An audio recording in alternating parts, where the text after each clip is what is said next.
This is the Patriots Catch-22 podcast with Evan Lazar and Alex Barth. I'm Evan Lazar. Evan Lazar. Hello, everybody. Nailed it. Joined as always by our spar. That's a fit. That's a match. No risk it, no biscuit. 22. Here is Evan Lazar and Alex Barth. All right, number one down. We already did this, just game management. Yeah. Just as a whole. We did 20 minutes on that. Yeah. But yeah. Yep. I let you do 20 minutes on that. You should be thankful. It was important. What are you Yeah. talking about? It's Yeah. a story. Let me do 20 Yeah, minutes. I let that you was do. the story of the I game. let you. That was I the let you do story it. of the game, Evan. I know. That's why I had to talk about it. You know. Poor Evan you has know, to do his job. 22. It's painful. It's painful. Doing your job? There's a couple of things that we have to talk about on this show that are painful to me. One of them is game management, time management.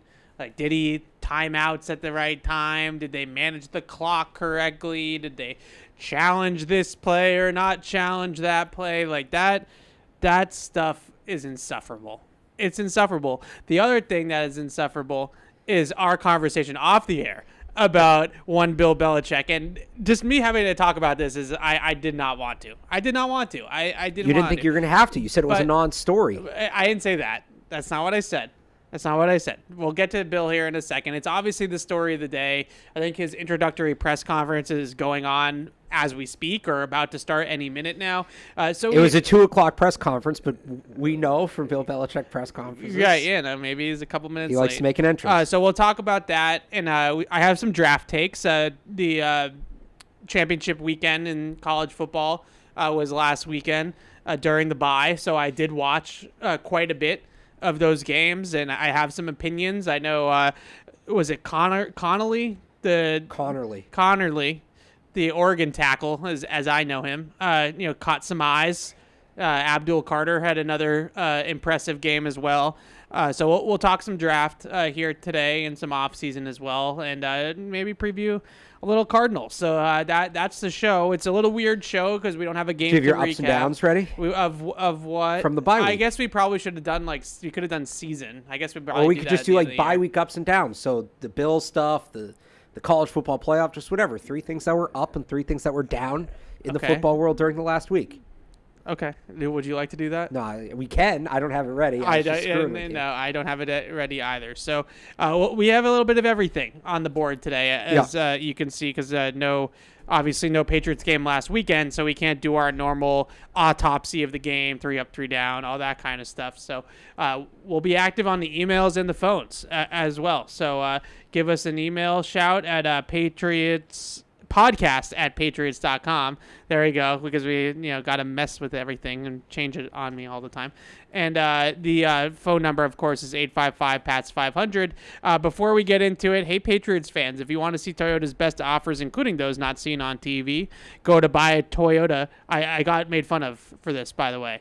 Why? My pronunciation of Toyota. Yeah, it's a T, not a D. Hey, Patriots fans, if you want to see Toyota's best offers, Better. is that better? Yeah. Including those not seen on TV, go to buyatoyota.com. It's Toyota's official website for deals from the official vehicle of the New England Patriots. Toyota, let's go places. And easy to drink, easy to enjoy. Bud Light, the official beer sponsor of the New England Patriots. I don't even know where to start today. I think the best place to start, though, is with current Patriots, and then we'll get into Bill and all that stuff from there. I think the biggest question that I have off the top as we come off this bye week is, what are the Patriots looking to accomplish in the last 4 weeks of the season, and what would make you feel good about the Patriots? Are you someone that wants to see them win some games down the stretch? Are you someone that wants to see them finish with the number 1 overall pick, right? Like, which way do you really want this to go?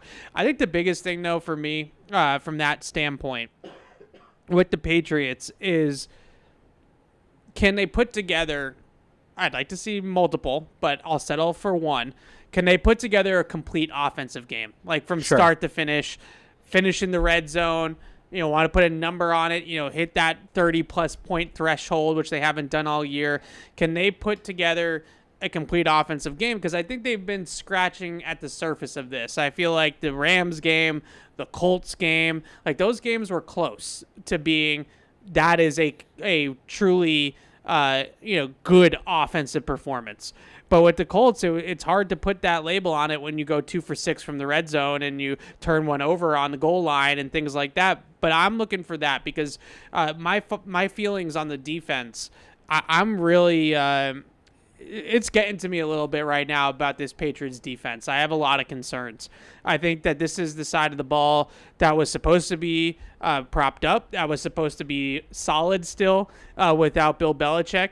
I feel like they have really regressed on that side of the ball in multiple facets. And when you start talking about where they go at in the offseason with this coaching staff and things like that as well, I look at multiple guys in that defense that are underachieving right now.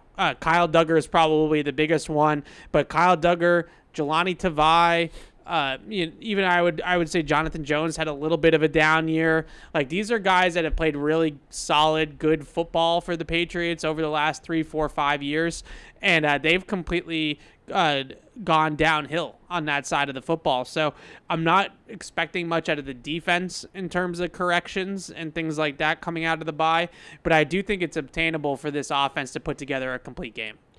Yeah, I mean, just as a whole general progress, I'll just pick up where I left off or where I've been with since the beginning of the year. Are you better at the end of the year than you are at the beginning? I said this a couple weeks ago. What was the best game, the most complete game they'd played?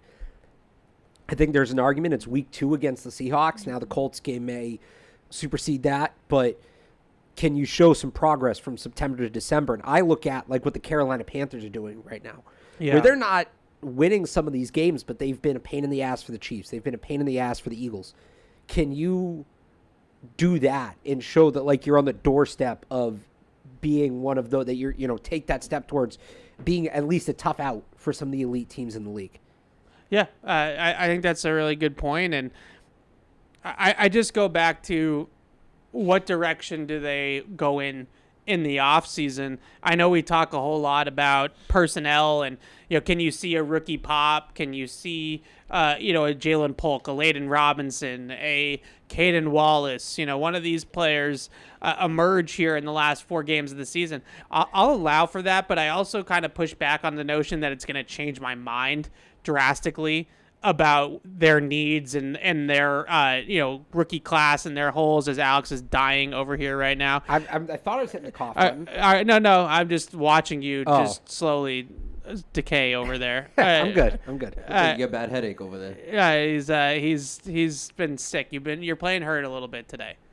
I'm fine. You've been playing. He doesn't like that I'm pointing it out. I can tell.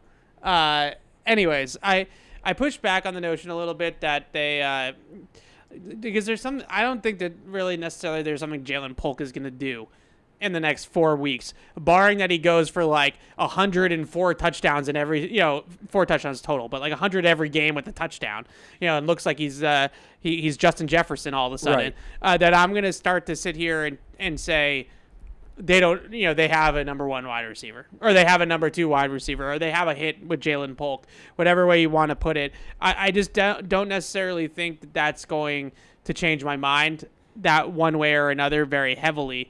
So I'm not really thinking about personnel. I'm more thinking about coaching and where this staff goes moving forward. And I think that a complete offensive performance would sort of cement AVP to me as someone that should probably be back next year. And similarly on the defensive side of the ball, when I watch their defense right now, and I thought Mayo pointed to it on Wednesday a little bit and kind of said it how I feel, it looks like 11 individual guys that are each trying to win on an island, and it doesn't look like a team or a cohesive unit right now. And so what's happening is that they shore up one thing, but it's like kind of like holes in a boat, right? Where another leak is springing because that, that now that's an issue, and then we fix that, and then another thing has become an issue because they're not playing 11 at a time. They're not playing as a unit. That to me points a lot to coordination and coaching. So I am curious to see where this coaching staff goes from here. Just with the Cardinals this weekend, I think this is a really winnable game for the Patriots. The Cardinals have lost 3 games in a row. Yeah. They have an 8% chance right now to make the playoffs based off ESPN's number and their projections. So the Cardinals, for all intents and purposes, are dead. Like they would need a hell of a finish here to make the postseason. So they're reeling a little bit as well, I would say. And I look at this matchup, and I see a Cardinals defense that stiffens up in the red zone. It's another bend, don't break type of defense. A lot of zone coverage. They're going to bring some pressure, but it's going to be from different places, and they're going to play a lot of soft zone, and they're going to give up some yards in the 20s, between the 20s, and then try to stiffen up in the red zone. The Patriots have been able to move the football against two of those types of defenses with the Rams and the Colts in recent weeks. They obviously have to finish, but they've been able to move the ball. And then offensively with the Cardinals, it still feels a little bit run-centric, which might be able to keep this game closer, right? You don't usually see teams run away, no pun intended, with a game that's heavily featured on the ground. And they are not necessarily a team that is overly consistent. They have a lot of explosive plays, but they also have a lot of negative plays too. It's kind of boom or bust right now with them offensively. So what do you think about their chances in the desert? Because I actually give the Patriots a puncher's chance in this game. Real quick, Patriots breaking news-ish. We kind of knew this. Ted McMillan has officially declared for the draft. Okay, so we'll get to some of the guys that have declared. I just wanted to throw that literally just happened, so I just wanted to throw that in. I also feel like they've played the Cardinals tough. Like, this is kind of the same, and they've also played them, like, oddly regularly with that 17th game as the NFC opponent.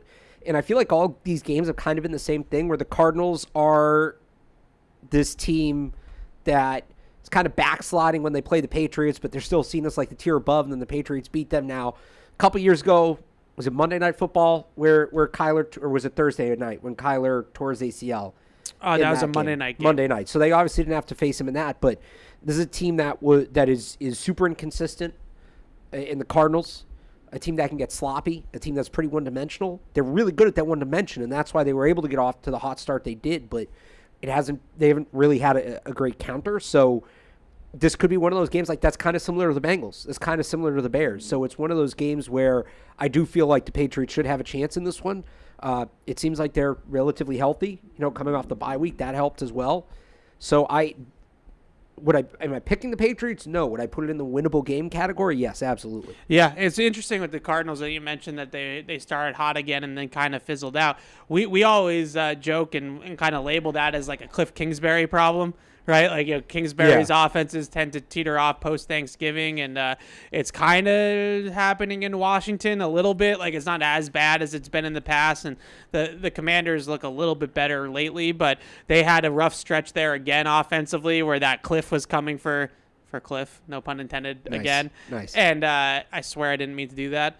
And it's sort of happening in Arizona again without Cliff Kingsbury, so maybe it's more of a Kyler Arizona problem than it is about Kingsbury in that specific instance. It's true with Cliff going back to, like, Texas. I know. I'm not saying that Cliff is off the hook. I'm just saying that it's interesting that is happening again to a Kyler Murray Cardinals team. Kyler is an interesting player, just real quick, an aside.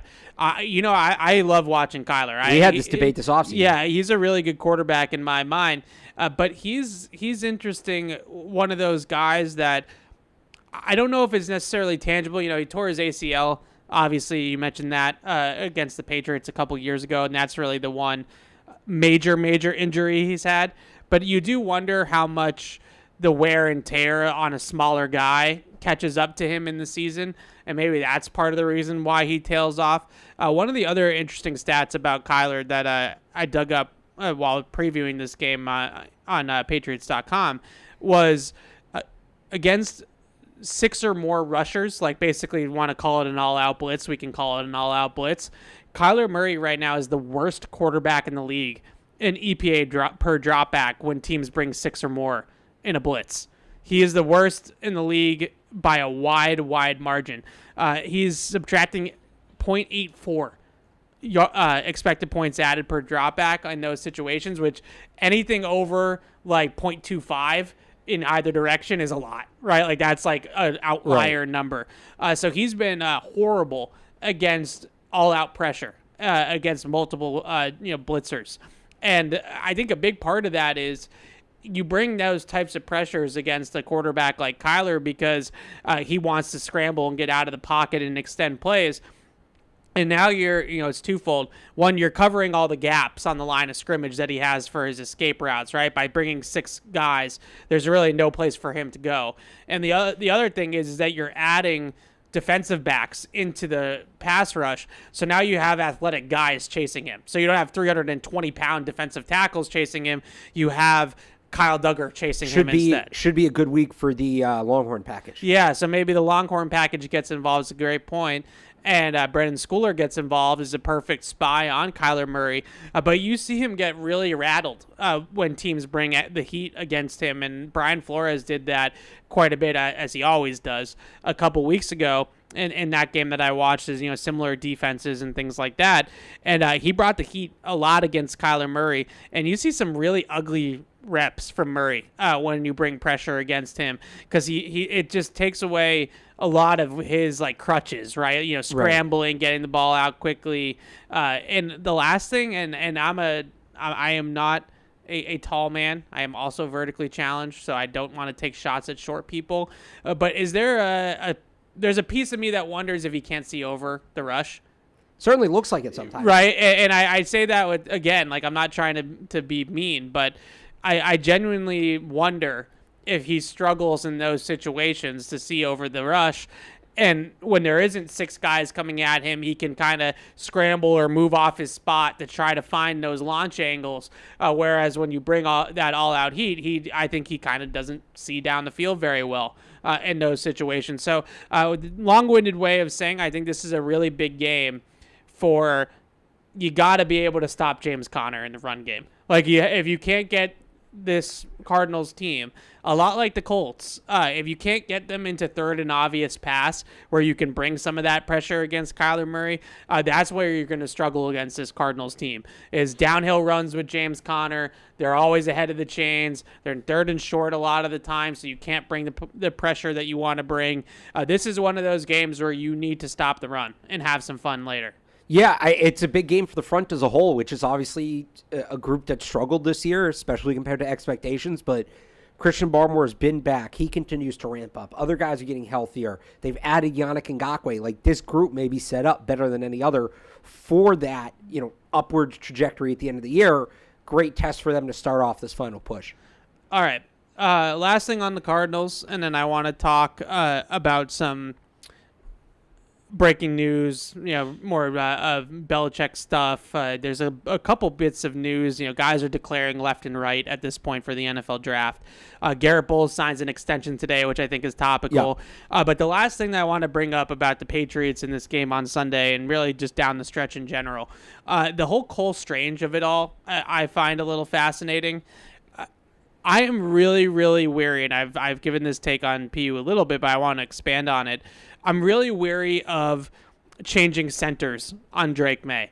I think it's a horrible idea. I think it's a recipe for disaster. I'm with you. I don't think Ben Brown's a part of their future plans in terms of a starting center long term, but I also don't think that he's been a train wreck at center by any stretch of the imagination. And really going back and looking at it and thinking about it, they really haven't had any bad exchanges either between Drake May and Ben Brown since he got in there. And then we also have to mention that in this system, all the line calls are controlled by the center in this system, right? So pre-snap, the center is the one that's making all the checks and audibles and changes to the protections and things like that. In this Alex Van Pelt offense, it's not the quarterback's responsibility per se. So you're asking Cole Strange, who has never played center in a game before, period, going back to college. Right. Has never played center in a game before, period, to come into a game with a rookie quarterback who's playing well, and they have him on the right track, and he is going to snap for the first time. He's going to make line calls for the first time, and he's going to snap to Drake May for really the first time in a live setting, because these practices this late in the season, that does not count. That's not live NFL football right now in week 15. So you put all these things together, and I understand that they want to see where Cole Strange might fit into this puzzle. I really feel like it's no knock on Cole Strange necessarily, but I feel like they have to wait for Cole Strange until training camp next year. I just don't necessarily think that it's smart for him to be thrown into this fire and to be forced to play a position he's never played before with a rookie quarterback. It's a recipe for disaster. I'd be really weary of doing that to Drake May. I think that's the one thing you have going for you right now is that he's playing well. Yeah. So don't mess with it because I do fear it could be a house of cards. I couldn't agree more. Everything I've said is make this as easy on Drake May as possible. And does Cole Strange maybe have a future at center? Yes. I don't even hate getting him the practice reps right now, but like you said, like training camp next year, it makes a lot more sense to make that change. I still don't understand the blind commitment to Layden Robinson. Like there is another way to get Cole Strange in the lineup if you want him on the field, but they just won't take Layden Robinson off unless they absolutely have to. So the one thing, and this was floated as like a take, and Gerard May was asked about it this week, and he didn't straight up say no, but he didn't sound enthused by it. But I have seen some people suggest like a rotation where it's Cole Strange and Ben Brown rotating. That's probably worse than just Cole Strange outright. That's the one thing I don't want to see them do. But no, I'd like to see them stick with Ben Brown and stick with the continuity. I would just say it would be easier to change.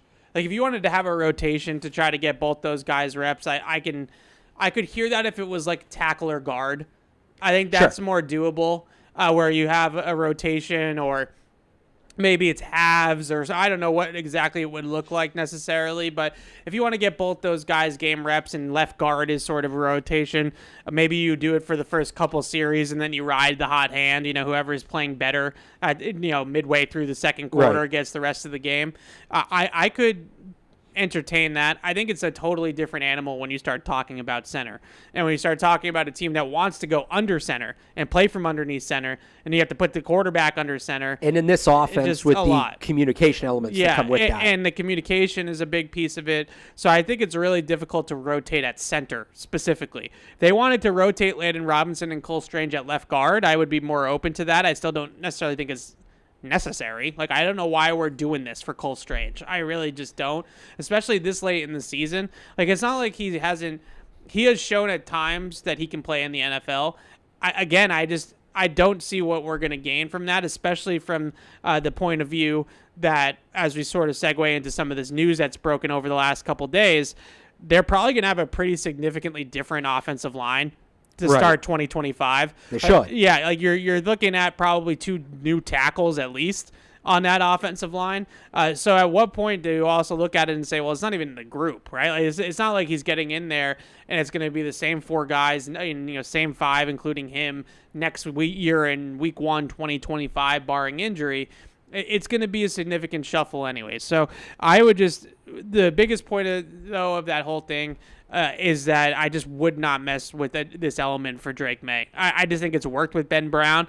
It's been smooth with Ben Brown from a snapping communication standpoint. I just wouldn't mess with it. All right, let's get to some of this news over the last couple days. Obviously, Bill Belichick is being introduced as the North Carolina head coach as we speak. They gave him a cut-off UNC hoodie. Sick. Cool. He also held up his dad's hoodie from when his dad coached there in the 50s. Wow. I hate this all you want. You're in the minority on that. Am I? Yeah. Okay, so we've argued about this off the air already, and I want to bring some of the text messages to light. Some of it's probably not great for air. Some of it is, though. And I just think, for me, and this is strictly my opinion. Did you want to start here, or did you want to start with Bulls and I go to you into this? Because we can start with Bulls. No, I wanted to start with, it doesn't matter. It didn't matter the order.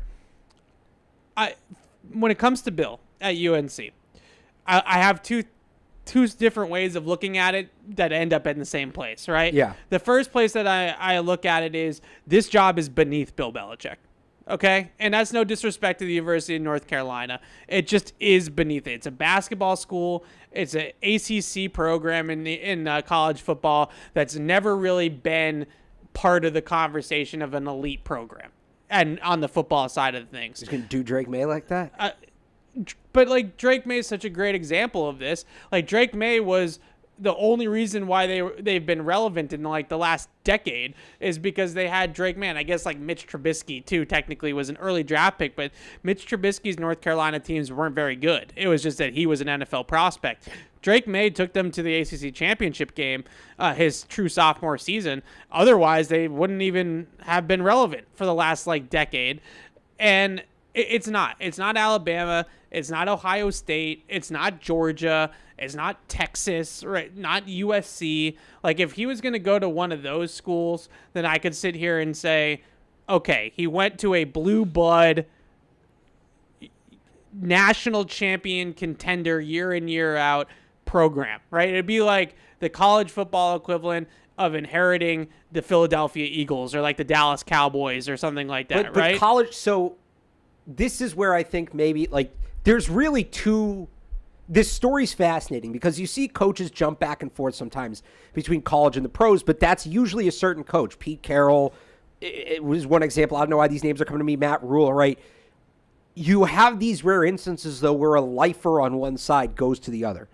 The most recent was Urban Meyer, and you get a group of people that maybe don't follow the other side regularly or closely or with the level of familiarity that suddenly end up on that other side because they're following the individual. So what you just said, for instance, right, where, well, it's not one of these blue bloods.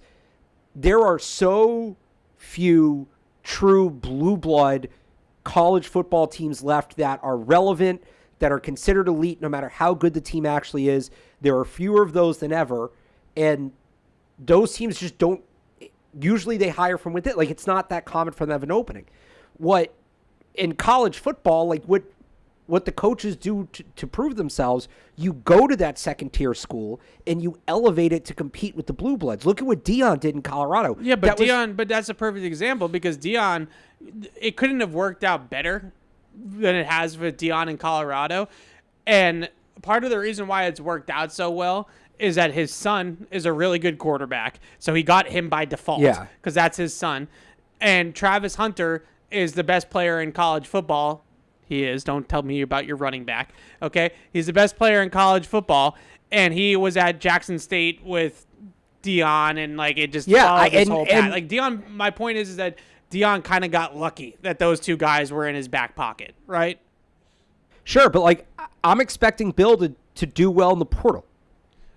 Yeah, like maybe. Bill's not that UConn team last year went 6-6 with a backup quarterback. Max Johnson broke his leg first month of the season and was out, right? Yeah. When Michael Lombardi was on McAfee today, and he was already talking about we're going to hit the portal heavy. When Deion showed up to Colorado, you talk about Travis Hunter. Obviously, they were big pieces, but they brought in 52 players through the portal, and they had 50 leave. Yeah. It was an entirely new team. So can Bill go out even if the guy's not his son and get a 5-star portal quarterback? I think he could. I think he could. I look at Malik Murphy, who's right down the road.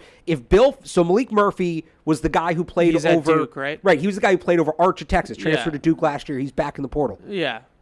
If Bill shows up and flips Duke's quarterback to UNC, great. But but why do I care? Like, this is my other angle of it, right? Because it's fascinating. Why is it fascinating? Because why do I care what Bill Belichick does in 2 months, whatever, how many months, 6 months from now, when we get back to college football next fall, and he's coaching, at North Carolina down in Chapel Hill next year. Like, what do I care about North Carolina, NC State, and Bill Belichick coaching a college football game at 12 p.m. on a Saturday on Freeform? So, first of all, CW as the ACC. Why would I care? Why would I watch? Like, am I going to start doing, like, film breakdowns on the North Carolina defense? Well, I was going to say, for one, you always complain college football, well, it's so basic. They only run, that's another piece of it, though. And, give your take, and then I'll respond. Can Bill put some more complex systems into the college game?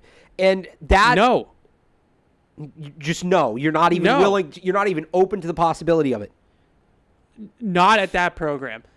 No. Okay, but you need to move on from the idea of that program because Colorado was that program until it wasn't. But Colorado can't do that either. Like, that's the other element to this that I find fascinating. That I just can't wrap my head around is like, okay, so they're going to treat it like an NFL team. Yeah. right? Where you're like you just said, they're going to hit the portal and they're going to be 50 in and 50 out. It's going to be like the draft and free agency, right? Where the whole roster is going to turn over essentially in one offseason. I totally get that. But my biggest thing for Bill from a coaching standpoint with this is that you're gonna start running match coverages and you're gonna start running creeper schemes and you're gonna start running tomahawk blitzes and all these different things that they did here. Are you gonna play 40%, 45% man coverage?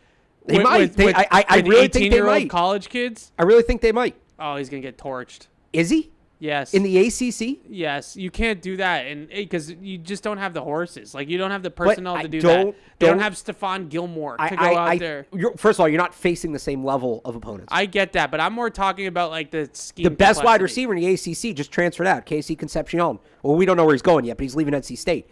What makes it so interesting to me is Bill is the greatest NFL coach of all time. Period, full stop. Yep. There is a strong argument to be made that he's the greatest coach in the history of the sport, period, full stop. A lot of these guys don't have that crossover. This is something that goes on. I remember having this argument with somebody once about Coach K. Is Coach K the greatest coach in basketball history or the greatest coach in college basketball history? I don't think he's either, but that's besides. Okay, well, This person was a big Duke fan, so they clearly thought. But, the point is, so a lot of people have talked about Shula's record and what that would mean for Bill as an NFL head coach. Yeah. I don't think he needs Shula's record to be the greatest NFL head coach of all time. He already is. There are very few things that could actually add to Bill Belichick's resume in terms of what he's accomplished. Do you know how many coaches have won both a Super Bowl and a national championship? Not many. It's 3. You know who they are? No. Pete Carroll. Why would I know? Barry Switzer. Yeah. And Jimmy Johnson. That's an interesting group. Would not have guessed Barry Switzer. Yeah, that's the one everybody forgets. But you add that, and Bill's never going to be. He doesn't have enough time to be the greatest college coach of all time. He's not catching Saban. That's not going to happen. He's not going to be there that long. It just doesn't. But he adds himself. Doesn't matter to me. It doesn't matter. I think you're in the minority on that. I find it fascinating. Because you like college football. It's not just college football. You are the one person in the state of Massachusetts that cares about college football. That's changing. I put out a poll last night. 70% of people said they're going to follow UNC. No. And the reality is, once you start following this stuff, you get hooked. Look. No, there's a difference between. I'll follow it. I'll know what they're doing relatively, and if they're. But college football hooks people. That's what it does. No, it hooks people. Yes, it does. It doesn't hook you. Trying to hook me. It doesn't hook you, but it hooks people. Me. And that's the other element to this. To go back to my point about you have two different groups looking at this. Yesterday is a major win for the sport of college football. I think it's a win for football as a whole because seeing Belichick at that level. So crazy that you think that this is good for football. That Bill Belichick is not going to be coaching in the NFL, and he's going to be coaching North Carolina. Bill Belichick. No, but I think it's better than him working in media. I think it's better than him not having a hands-on job in the sport. To me, the best part of this only interesting part of this story to me is why isn't Bill in the NFL? That's the only interesting part of the story to me, because the other piece of this that it irks me, and this is just on a personal level, it just irks me. I understand a lot of people don't care about this side of it, but you're texting me this morning that college football that Bill was disgusted by the state of the NFL. That's not me texting you that. That was a quote. I know, but you're the one ESPN. that told me that this came out, right? Yeah. That he's disgusted. And that the words that you used were that college football, after you said this is my coach because he likes college football better than the NFL, you said that this is the purest form of football. Blah. Just blah. All right? And then all I'm getting at here with this is, stop it with the spin zone. Can we just be real? Can we just stop it? This was not his choice. This was not his first choice to go coach North Carolina. Just be a human being and be real for one time. What do you want? You won't leave open the monochrome of a possibility that he grew up around the college game. There is a 0.0% chance that Bill Belichick, if he had his pick, would pick North Carolina over coaching an NFL team.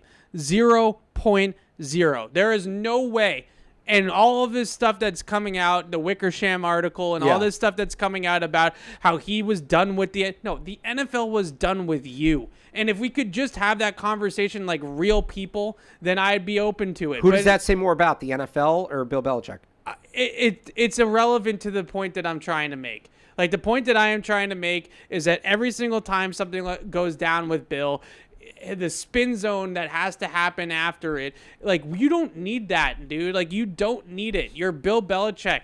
You're the greatest coach of all time in my mind. You don't need to then send Mike Lombardi on every single show and talk about how college is such a better job than the NFL at this point and how, this is really a much better situation for Bill. Come on.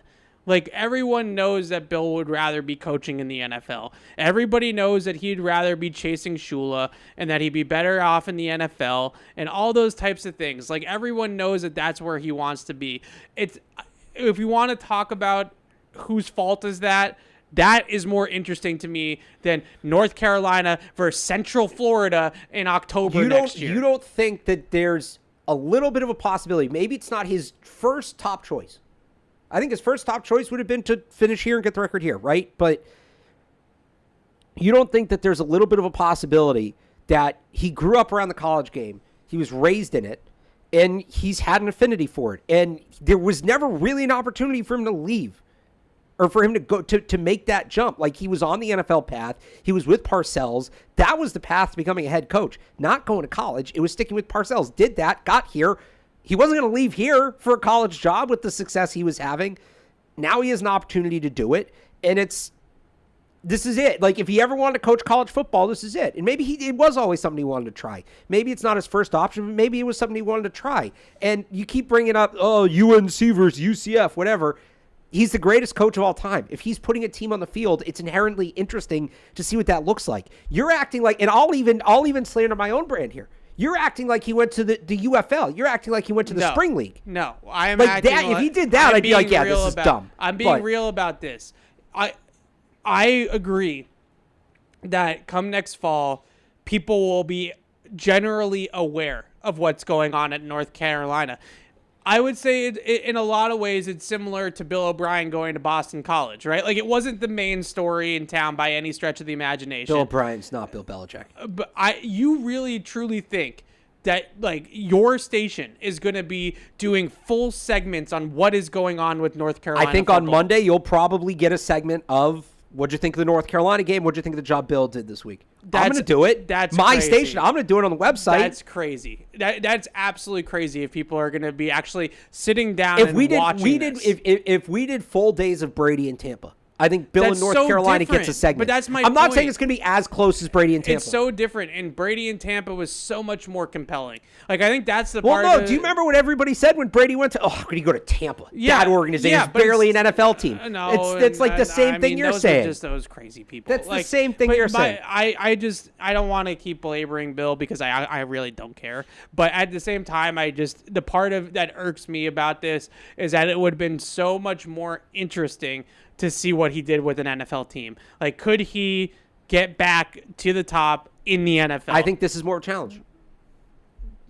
You just will not admit that anything bad about college football. You just won't. You won't. How is saying a college team is more of a challenge? Because a good thing for college football. What's the ceiling for him at North Carolina? Like, national championship. Oh, there's no way he's winning a national championship there. You don't think there's any shot in that conference? No. He can't even get to the college football playoff? No.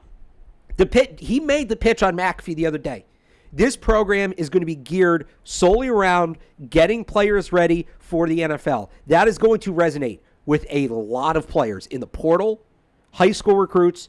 That's going to resonate a lot. I'm not saying that he's not going to attract players. I agree. We had this conversation on PU as a story was developing. And the whole thing, and I think this is a really interesting point that you can kind of speak to more than most people, right? Like, the whole point of, he's going to have to go on a 17-year-old's couch and recruit them to come play football at North Carolina. No. No, that's not the kind of kids he's recruiting. He's going to recruit out of the portal. And Mike Lombardi went on Vision, his old station, old network, and he mentioned that they are going to build an NFL front office in college football at North Carolina, where they are going to have their primary responsibility is going to be scouting the portal. It's not going to be scouting the 16-year-old at, freaking Odessa Permian, right? Like, Right. it's not, that's not what they're going to, they'll do that because you have to. But let's face it, Bill's 72 years old. So, like, once that 16-year-old kid gets to North Carolina and is ready to play in a game in North Carolina, he might not even be the coach there Well, that's anymore. why I think Bill's going to be there for 3 years. It's going to be this first, it'll be portal heavy, but this first freshman class will be his class. These are going to be the kids that he's going with. And the guy to watch that I'm going to be fascinated with is a guy named Faison Brandon. So the one thing, our old friend Trax tweeted this yesterday. He said, as Bill gets it going at UNC, it's all going to be about finding the irony of Bill has to find the next Drake May. He left the Patriots, goes to UNC, now he has to find the next Drake May. The one thing UNC has always done well as a program, better than probably any program in the country outside of maybe USC, is the top in-state quarterbacks stay in state. Good quarterbacks from the state of North Carolina play at the University of North Carolina. Just so happens, so the guy in this upcoming class, 2025, graduating this year, number 1 North Carolina quarterback, is already committed to UNC. We'll see if that sticks, but I would imagine it will. Yeah. Class 2026, the number 1 quarterback from North Carolina is actually the number 1 recruit in the country. Yeah. He's a guy named Faison Brandon. The fact that you know this. He's from Greensboro. I looked this up last night. He's from Greensboro. Yeah. Less than an hour from Chapel Hill. Yeah. He's currently committed to Tennessee. Oh. Does Bill go and try to flip Hello, him? Benedict Arnold on our hands here. Does Bill go and try to flip He him? just skipped right over that. Because I know what you meant. If Bill does, Traitor. He's a traitor. That's what it means. oh, okay. Yeah. Well, I mean, Tennessee recruits heavily in North Carolina for other positions, but they got this quarterback.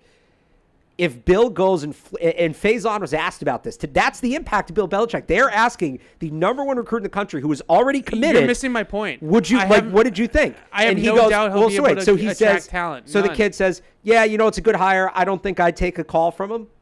You can send an NIL deal through the email, right? So if Does Bill he know how to email? if Bill flips him, or I talked about earlier, Malik Murphy, like Yeah. he could make such a splash, and then it all just floods in from there, and that's all fascinating to me. Okay. I know that's fascinating to you, and I'm a piece of me is kind of happy for you because I know that this is like your two worlds colliding, and good for people like you that like college football for beyond just the draft, because this is a win for you. Yeah. This is a win for you guys. So I am not surprised at all that this is your take on this whole situation. Can I bring up one more point, because I see it in the chat about Bill being able to recruit? But that's not what I'm doubting. Well, no, but like That's not what I'm it's doubting. just an interesting thing. He's Bill Belichick. He shouldn't be coaching at North Carolina. All right, I like the thing I was going to say is because some people are like, all right, well, how's he going to resonate with these young kids? At least when it comes to recruiting, it's one thing when you get them in the program. Recruiting's a lot about the parents, and the parents saw Bill win for how many years? The kids, maybe a little younger, but I think it's going to be fascinating. You have the greatest coach of all time taking on a new challenge. I'm going to be locked in. I think more people are going to be locked in than you realize. Okay. I look, if they are, they are. I'll own up to it in the fall. If people are glued to their televisions on Saturdays to watch, North Carolina versus Chattanooga, I'll take it back. Okay, I'll take it back. They don't play Chattanooga this year. And I also just I want to be clear. This is not a negative Bill take. We're getting emails of me being negative. It's not anti-Bill. It's nothing. It's actually pro-Bill. I think Bill should be in the NFL. That's where he belongs. He should have a job in the NFL. It was time here. It just was time. All right. It was 25 years. It was a great run, but that's a long, long time in professional sports to have the same coach. It happens a little bit more in college, right, where you have these long legacy coaches, right? But in the NFL, that's a long time, and it had just sort of, what's the words I'm looking for? It had run its course with the Patriots. That doesn't mean that I felt like he shouldn't be coaching in the league. And I'm just disappointed that we don't get to see what he would do with a different NFL program. That's it. Well, but is that on him or is that on the league? Well, that part to me is the more fascinating conversation. Not will he succeed at North Carolina. Because I think he will do a good job because he's Bill Belichick, and he's pretty much done a good job everywhere, right? So well, you just said you don't think he win a national championship. I don't think he could win a national championship, but that's not because... Do you think he can get to the college football playoff? Now it's 12 teams? Like, yeah, maybe. Well, it's the ACC, so he's basically supposed to win the ACC. Yeah. I think he can win the ACC. Well, you just want him to beat Dabo. I cannot wait to watch him hang 70 on Dabo. That is going... And people who, like, we only talk NFL here, you hear me talk about Kyle Shanahan and these guys, you don't even know how I feel about Dabo. So I do think that there's a possibility to make the college football playoff because of what you just said. You win the ACC, it's an automatic bid. You're in, but right? Like, you get in, and you talk about this a lot. It's your best college football take that to win a national championship in college football, it's all about the line. Yep. Right? Are you built big enough up front? Because the SEC teams are generally just so much bigger than every other conference, but it's usually the team that's the best at the line of scrimmage, not necessarily the best quarterback that wins. You look at Michigan next year. You don't think Bill Belichick's going right to the tackle guard page in the transfer portal, going right there to get the top players? You know he's looking for 16 guards. Come on. No, but this is my point. This is what was when TCU made their run, when Michigan made their run. Yeah. You'll hear college football analysts talk about they have an SEC offensive line, which basically means they have the size. It's not about talent. It's about physical size. There's only so many 6'5", 6'6", 310-pound guys that can move like this. Right. I fully trust Bill Belichick is going to build an SEC line at North Carolina, and that is going to change things because North Carolina will not have a line, offense and defense. There's not going to be another team in the ACC that has a team in the trenches like North Carolina does. And when they get to the playoff and they're playing SEC teams and Big Ten teams, I'm not going to say I'm going to pick them outright. We'll see what happens in the portal. But they're going to be able to compete at the line of scrimmage against teams from those conferences. And if you can do that, I trust Bill to coach circles around anybody in college football. That I agree with. And this is the only part of your take that I agree with that I find interesting a little bit. Yeah. You said that about like 3 or 4 things, but okay. What was the other thing I said that about? I don't remember, but I remember you said fascinating. I was like, okay. Okay, well, maybe that was exaggerating the point. This is the only element, really, that I truly care about with this whole thing in terms of, like, his coaching down there at North Carolina. My guess is that he's going to pants, like, the entire ACC. Well, not just the ACC. Let's say he gets to the playoff. Bill versus Kirby Smart. See that Bill versus Lane Kiffin. Yeah, but that's where I feel as though those guys I personally feel like have the chops to go toe to toe with Bill. Like Kirby is really good. Wouldn't that be awesome to? And maybe Kirby's a little different because they're not Kirby's defensive coach. Yeah. Bill versus Lane Kiffin. Bill versus Lincoln Riley. Yeah, see, like I think Bill versus some of these guys. Yeah, no. Like it's interesting. That doesn't give you stand hairs up a little bit. I told you that was the only interesting element. But at the same time, like they have to get there first, and I'm talking about North Carolina. Kirby's going to be there. Kirby's going to be at the party. I think. Well, I'm telling you, I think they'll get there. Are they going to get an invite? I don't know. The only part about it that Bill I find versus Steve Sarkisian is that that's a different level. Like I'm just talking about like that poor coach at like Wake Forest or like at even like schools like Duke and NC State. How about Clemson? No, I don't know yet. Like I don't know what, but we'll find out about Dabo, right? We'll find out. I'll give you a good one. Fran Brown from Syracuse. Yeah. And Syracuse had that big win at the end of the year, and they finished on a high note. He's considered he was actually an assistant under Dabo. He's considered one of the top up-and-coming coaches in college football right now. He's somebody that's been talked about as not this year, but next year being like the top name among the openings. Bill versus Fran. Like if Fran Brown wants to really be on that, he's going to face Bill. Syracuse plays UNC. Yeah. That's going to be a game where we really figure out what Fran Brown's made of. Cool. I just ultimately you have to admit. Even Mr. College Football over there, you personally have to admit that it would be more interesting if he was in the NFL. It would just be more interesting. It would maybe be more interesting on a game-to-game level. I think the overall story of what he is in college is there's so much meat on the bone there. It's We're gonna so have fascinating. To agree and disagree. You don't think it would be more fascinating for us to have a Bill Brady comes back with the Bucks, but for Bill. Like next year, the Patriots have a home game where the other coach on the other sideline is Bill Belichick. That's one game. That one game would be really interesting. But this is so unique. Bill chasing Shula in a different fleet. You know what? Bill getting that rarefied Super Bowl and national championship. Again, Carroll, Switzer. You are so out of control thinking that's going to happen. And that hasn't happened in 20 years. But that's and he would have done it. He's in the not heart. winning a national championship at North Carolina. I'm not ruling it out. That's crazy. His best case scenario at North Carolina is that they make the college football playoff, and he like puts that program on the map in that respect. There's no way he's winning a national championship. I'm not ruling it out. All right, let's take these calls and get into some of the draft stuff. I have so much college football today. It's not so you better get used to it. So it's going to be a long 3 years, buddy. No, it's going to be a long 3 years. We're not talking a minute of North Carolina football on this program. After all that. We're not talking a minute of that. Bridgestone, the official tire of the New England Patriots, is proud to partner with Sullivan Tire, New England's headquarters for quality Bridgestone tires. Visit sullivantire.com to find a location near you. And this movie right here, Patriots fans, are you ready for this blockbuster, Alex? Let's hear it. The most nail-biting action film of the season is Carry On. We had this whole debate. Right. Is it Carry On or Carry On? I don't know. I had no idea what they were talking about, Marine. Depends on the context. When they were doing that. Starring Taron Egerton. Excuse me.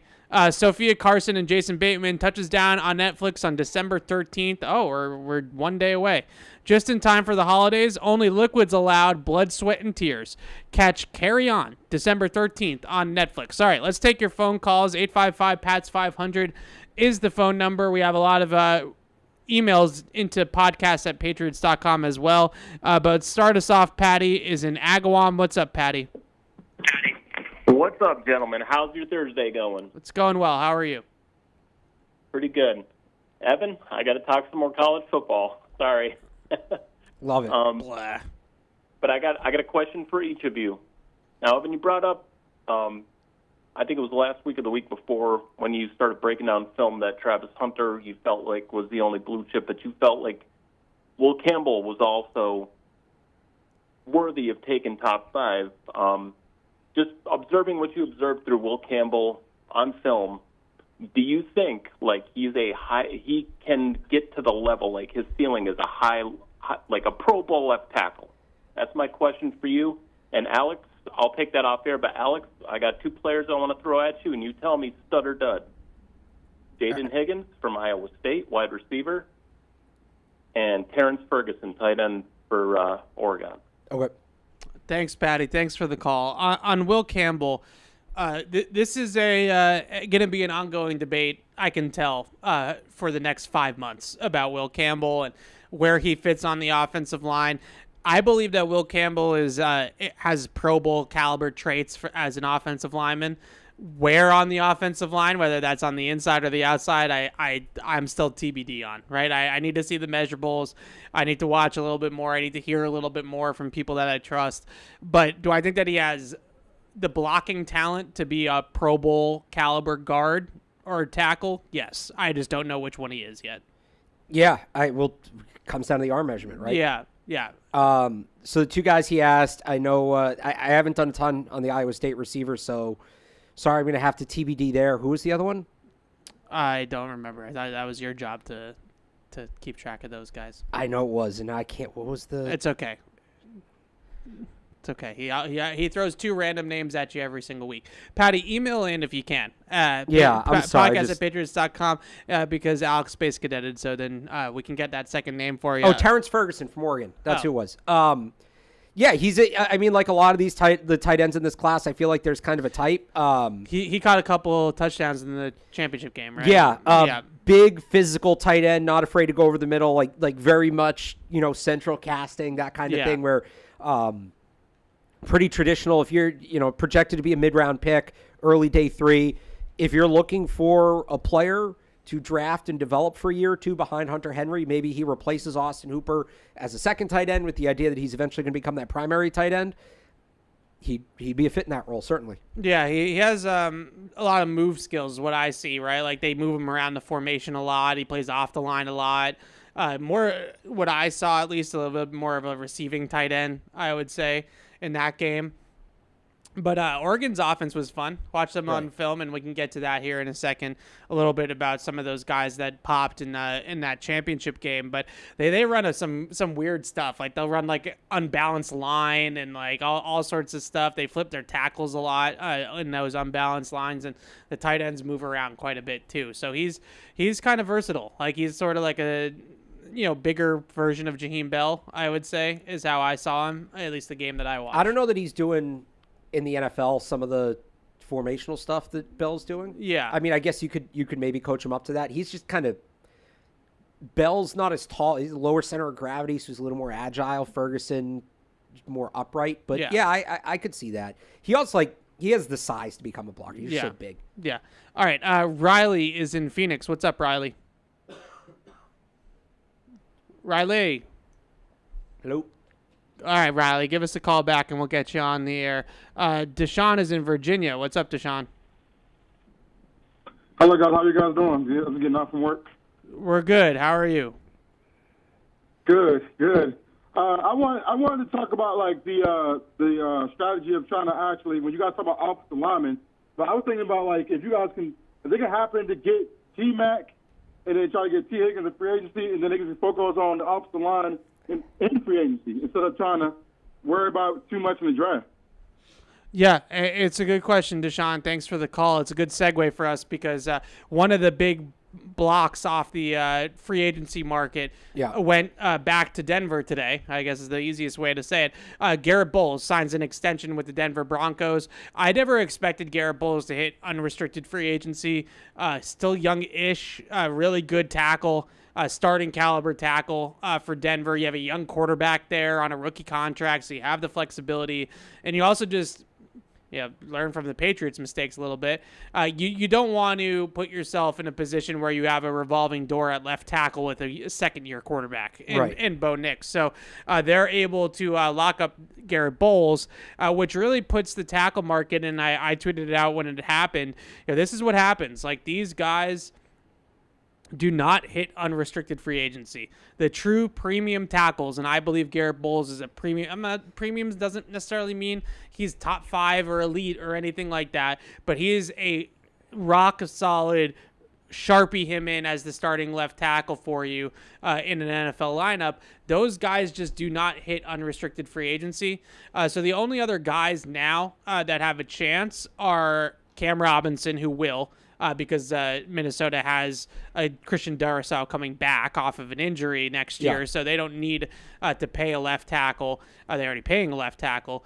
And then Ronnie Stanley, my guess in Baltimore, is going to get franchise tagged at the least. Like I would be shocked if they let him out the door. So it does sound like Cam Robinson, who, like, I'm not trying to look down on Cam Robinson. I think Cam Robinson would be a upgrade over what the Patriots currently have, but he is a mid-level starter, right? Like, he's like an NFL average starter, which again is an upgrade over what they have, but it's not we've solved this position for the next 10 years like drafting somebody might do. Yeah, if you're gonna draft like a project player like Josh Simmons or maybe Josh Connerly falls into that territory. I know you're high on him after watching him. Like, he's a good plan B, but that, set it and forget it left tackle, you're not getting that guy in free agency. Yeah, Cam Robinson's a solid player, and he, like I keep saying, you'd be better than what the Patriots have, but he's also going to be the best available tackle on the market, which means that he's going to get paid a pretty good amount of money. Like, my guess is that you're looking at somewhere between $15 and $20 million a year to lock up Cam Robinson. He's going to get because he's the number one player at the position. He's going to be paid like it, and you're going to have to pay a tax for the lack of talent at the position, even if the dollar amount doesn't line up with the ability. Yeah, and we talk about this all the time with these guys. Is you always are weary of paying top of the market dollars for a average player, right? Like, you don't want to be stuck in that position where you're paying premium dollar amounts for a C+ player. Like, you want to play premium dollar amounts for blue chippers. You don't want to pay them for just starting caliber tackles in the NFL. So that's the boat that Cam Robinson would fall on. If they signed a guy like Cam Robinson in free agency, I wouldn't kill him for it. Like, I'd be like, okay, I see the path. To your point, I still think you need to draft a day 2 tackle that's got some developmental upside, maybe on both sides potentially, right? So maybe he's your right tackle of the future instead of your left, but at least he has upside to start in this league and maybe be better than Cam Robinson down the road. I don't think you can just be done. You can't sign Cam Robinson and be done. And I'll add this, too, to the one other point. I've seen people say this. Well, if you sign T. Higgins and you draft Ted McMillan, no. Yeah. I get it. Like, all right, we're going to infuse the wide receiver room with talent. Old Belichickism.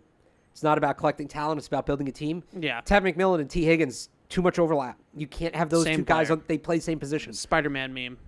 Right. So, I mean, if that's what you want to do, you're signing T. Higgins. He's the best option, pending. We'll see how pissed A.J. Brown is in Philly. Yeah. But you're signing T. Higgins. Okay, now we're talking about Travis Hunter or Luther Burden. Those are complementary players. McMillan, you have 2 X's now, and you need more speed on the field than that. Yeah, I agree. There's an email here about Ted McMillan and my take on him, so we'll get to that here in a second. But Riley's back, so let's get Riley on. Right. What's up, Riley? Hey, fellas, how we doing? Good. Hey. Doing good. So a couple quick things here. So I used to be in the camp of if the Patriots have a top 5 pick that we need to trade down just to secure as many future draft picks as possible so we can replenish all the assets that we need since the laundry list is long.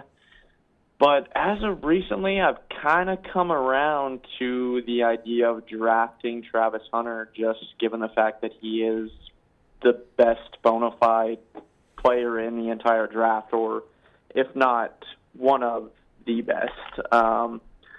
So I just kind of wanted to get your guys' thoughts on that. If they do end up picking in the top 5, would you rather select Travis Hunter or trade down and stock up and get some more draft picks? And then secondly, it was just interesting listening to Drake's press conference, and they mentioned some of the receivers in Arizona and whatnot, and how Drake really stressed the urgency going into next season. And with the Cardinals and the receivers that they have, obviously drafting Marvin Harrison and seeing the Seattle game last week with Smith and Njigba, that really stresses the urgency to me as well. Obviously, it's pretty glaring, but just that we need a guy, and Drake is the guy, so we need a guy for him to take over games to throw to. So that's it, and I'll see you guys on Sunday. All right, thanks, Riley. All right. Appreciate it. Hope you have fun at the game if you're headed to the game on Sunday. So, But Travis Hunter just named AP College Football Player of the Year, so there you go. Yeah, so Best player in the country. So to the first point with Travis. Oh, really? Not your running back? He was second. Oh, he didn't get the vote though. He was second. Does that usually foreshadow the Heisman vote, or are they not? Not exclusively, but yeah. So last year was like a rare year where it didn't. Penix won those. I'm pretty sure it was Penix that won it. Okay. Huh. Interesting. Hunter's going to win the Heisman. Good. Anyways, I just say good mostly because I don't. Oh, no, Jane Daniels did win. Oh, I'm thinking of the Maxwell. Jane Daniels did win this last year. Yeah, it's been Hunter, Daniels, Williams, Bryce Young, Devontae Smith. Yeah. So mostly. Yeah, mostly shadows it. I'm thinking of the Maxwell Award. I don't have a care about who wins the Heisman, but just to watch all of you sickos lose your mind that it's not Ashton Gentry is enough for me. Genty. I'm good with that. Historic season. He wins it. He would have won it last year against Shane Daniels. He would have won it the year before. No, he wouldn't have. Yeah. No, Jaden Daniels had an unreal year at LSU last year. What Genty's done is truly historic. You're not going to understand that because it's a running back in college football. But I'm not gonna. Is the Mountain West? He was doing it in the Then why isn't everybody doing it in the Mountain West? Jaden Daniels did it in the SEC. Then why isn't everybody doing it in the Mountain Okay, West? this is not the point. We don't need to get bogged down by this. More college football talk. God, this is just insufferable. Anyways, to the Travis Hunter point, I have also come around to Travis Hunter for the Patriots because my big thesis of this entire draft is that they have to come away with a player who's worthy of the pick.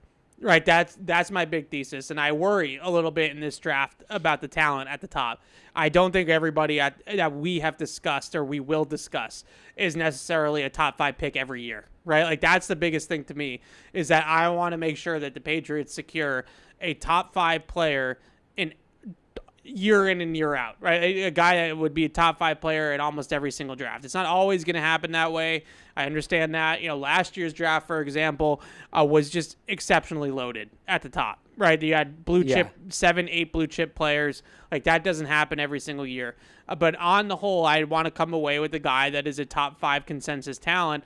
Travis Hunter is really the only guy that fits that mold, I would say. I think everybody else that you speak about, non-quarterback category, everyone has some trepidation about the pick, right? It's Will Campbell is not tackle build, doesn't have the arm length of a typical tackle.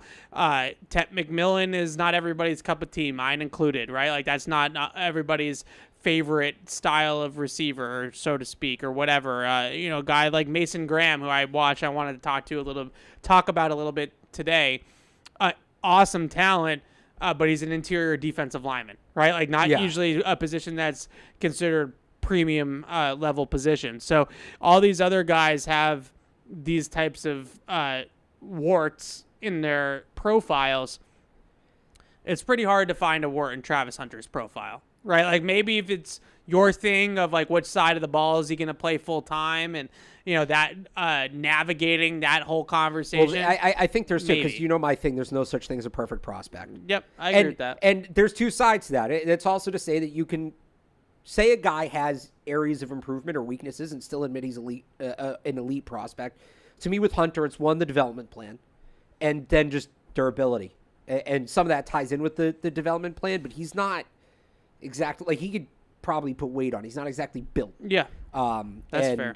If you're going to play him a lot, either as your number one wide receiver is going to be on the field a ton, or playing both ways, like, I think he probably needs to put some mass on, or he's really going to have some problems with injuries at the next level. It's doable, but you have to do it. I still think that he can play wide receiver at a really high level. I got some flack on the X machine yesterday about this. Who said he couldn't?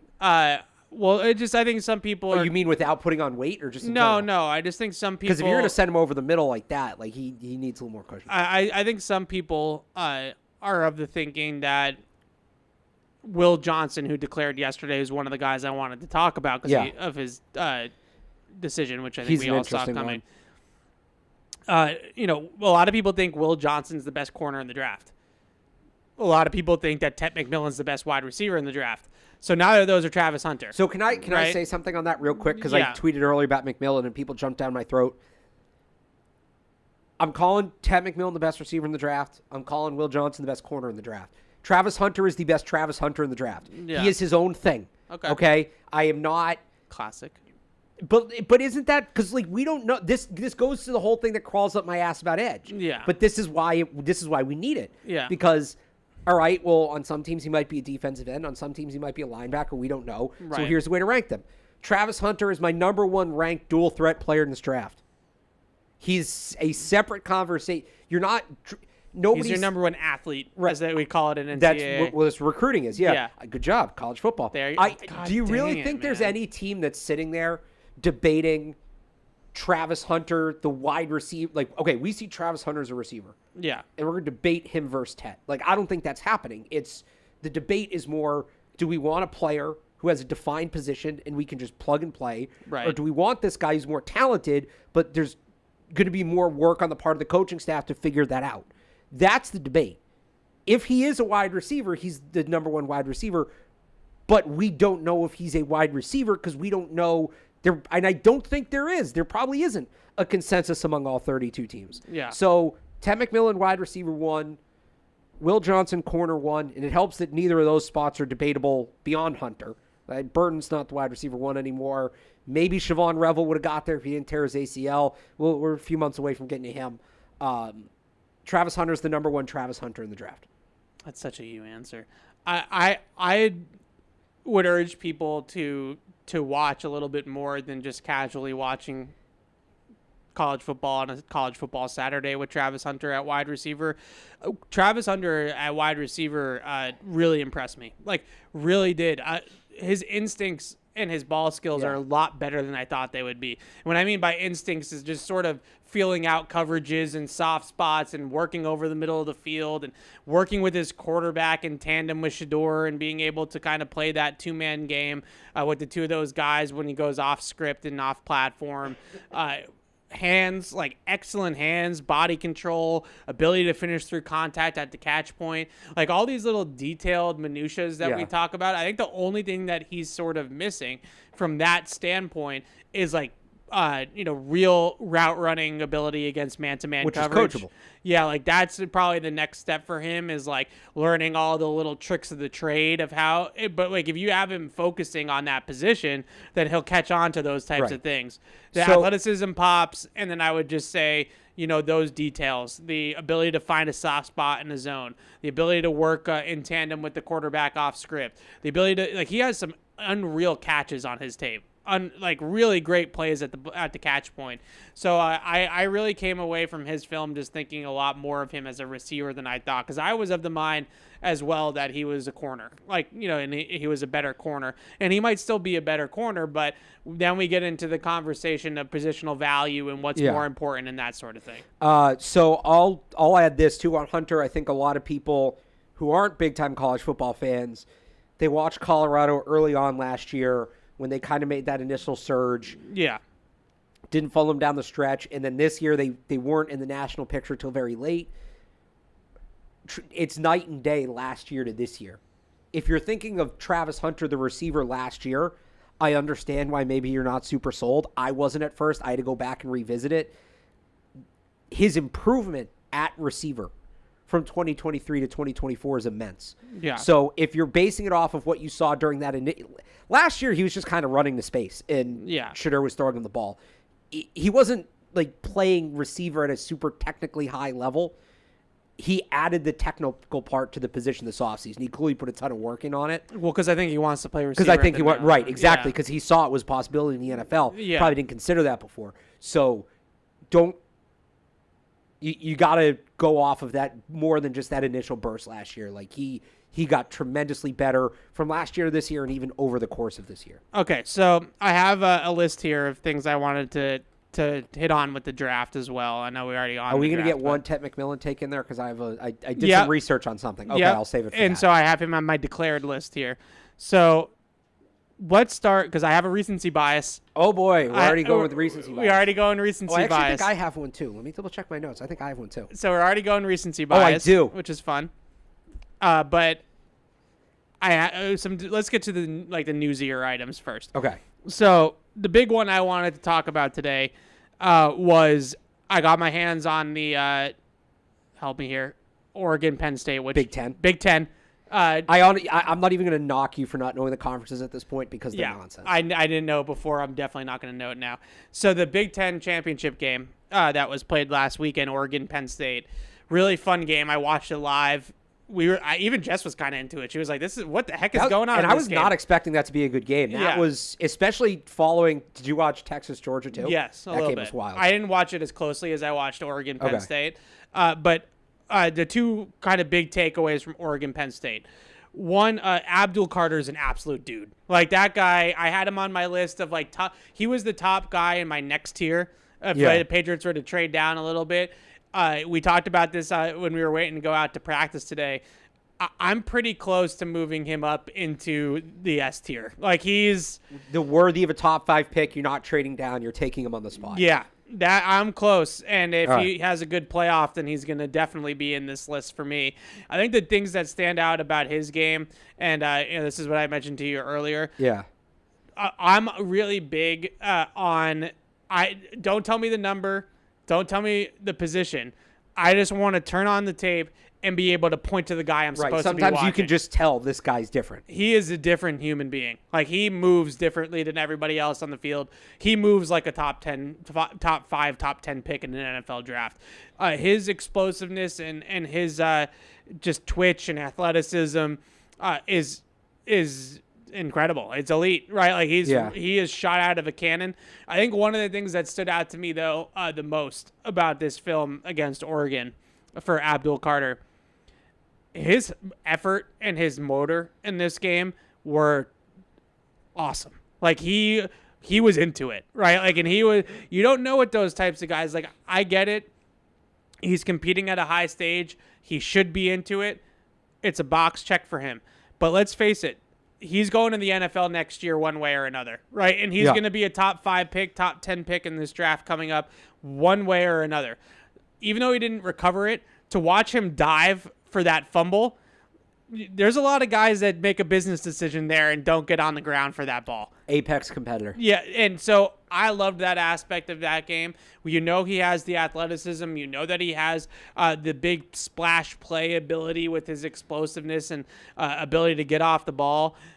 I thought it was really cool to watch him compete in that game against Oregon. And really, I thought in the second half of the game, kind of took over at times in the pass rush. Like Oregon sort of got away from their drop back passing game because Abdul Carter was just wrecking the right tackle and they just had no choice, right? They were like, we can't, the 11's just going to kill us if we drop back pass. So they started to run the ball and run screens and all the different Oregon crap that they run. Well, and Penn State hurt themselves. They stopped rushing him. They started playing him off the ball. Yeah, they did a little spy stuff with him and a few drops with him in coverage. I didn't mind it as much watching back as I live. I was like, what are you doing?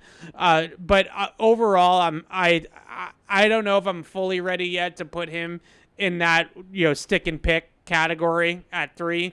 But he's really darn close for me right now. And, the exciting part about that, you start to talk about getting that defense back built up for the Patriots next season. How about Abdul Carter, Christian Barmore, Keon White coming at NFL quarterbacks next year? Like, that is a legitimate pass rush. That is a problem of a pass rush. Then you have Christian Gonzalez, of course, in the secondary to cover number 1 receivers. Barring the coaching holding them back, which it has at times this year, barring the coaching holding them back, that's a legitimate core and a young core at that as well on the defensive side of the ball. It's an exciting group if that's what you go with. Yeah. I mean, there's a ton of potential. There's a ton of upside there. Yeah, and he's one of those guys, too. You mentioned him playing a little bit off the ball. He did that earlier on in his career at Penn State. He can also rush inline, like over the guard and over the center. He can stunt. Like, you can loop him around and stuff like that on stunts. Like, there's just a lot of different things that you can do with an explosive player like that. We were trying to come up with a comp for him. I think it's unfair to compare guys to Micah Parsons. Like, I wouldn't put anybody in Micah Parsons' category, but he does wear number 11. He does go to Penn State. He is a screamer. Like, there's a lot of, maybe Micah Parsons light, just to be polite to Abdul Carter and Micah Parsons. But exciting player. The other guy that, was the focus when I was watching, of course, was Josh Connerly, the left tackle for Oregon. So a couple of things that stand out about him. First of all, and I've been big on this, a true junior. He's only 20. He's going to be 21 years old. Pretty much all of these guys are. It's a weird thing with this class. Pretty much all these guys are true juniors. And just to piggyback off of that, because I love this element of it. So Will Campbell, Kelvin Banks, also true juniors. Yeah. The number 1 offensive line recruit in that class, not Will Campbell, not Kelvin Banks, was Josh Connerly. Yeah. Campbell and Banks jumped them because they started all 3 years. They started as true freshmen. Connerly was buried at Oregon. I think he either has 1.5 or 2 full years as a starter. But we know that Bill would do this, right? He'd go back and look at the high school rankings and maybe did something get lost in the wash at the college level that we can top out on. 3 years ago, Josh Connerly was considered the best of these 3 players. So he's clearly got, in my mind, and not top half of the first round, but first round athleticism. Like, he's got first round physical tools to his game. Springy right out of his stance, can mirror the edge. Did a really nice job on multiple reps running Abdul Carter past the quarterback. Like, he can get to those spots and he can push guys past the QB and he can pass protect on an island. He's an athletic guy, so he can reach and he can move in the run game. Have a couple really good pulls and climbs and reaches in the outside zone and like all that good stuff.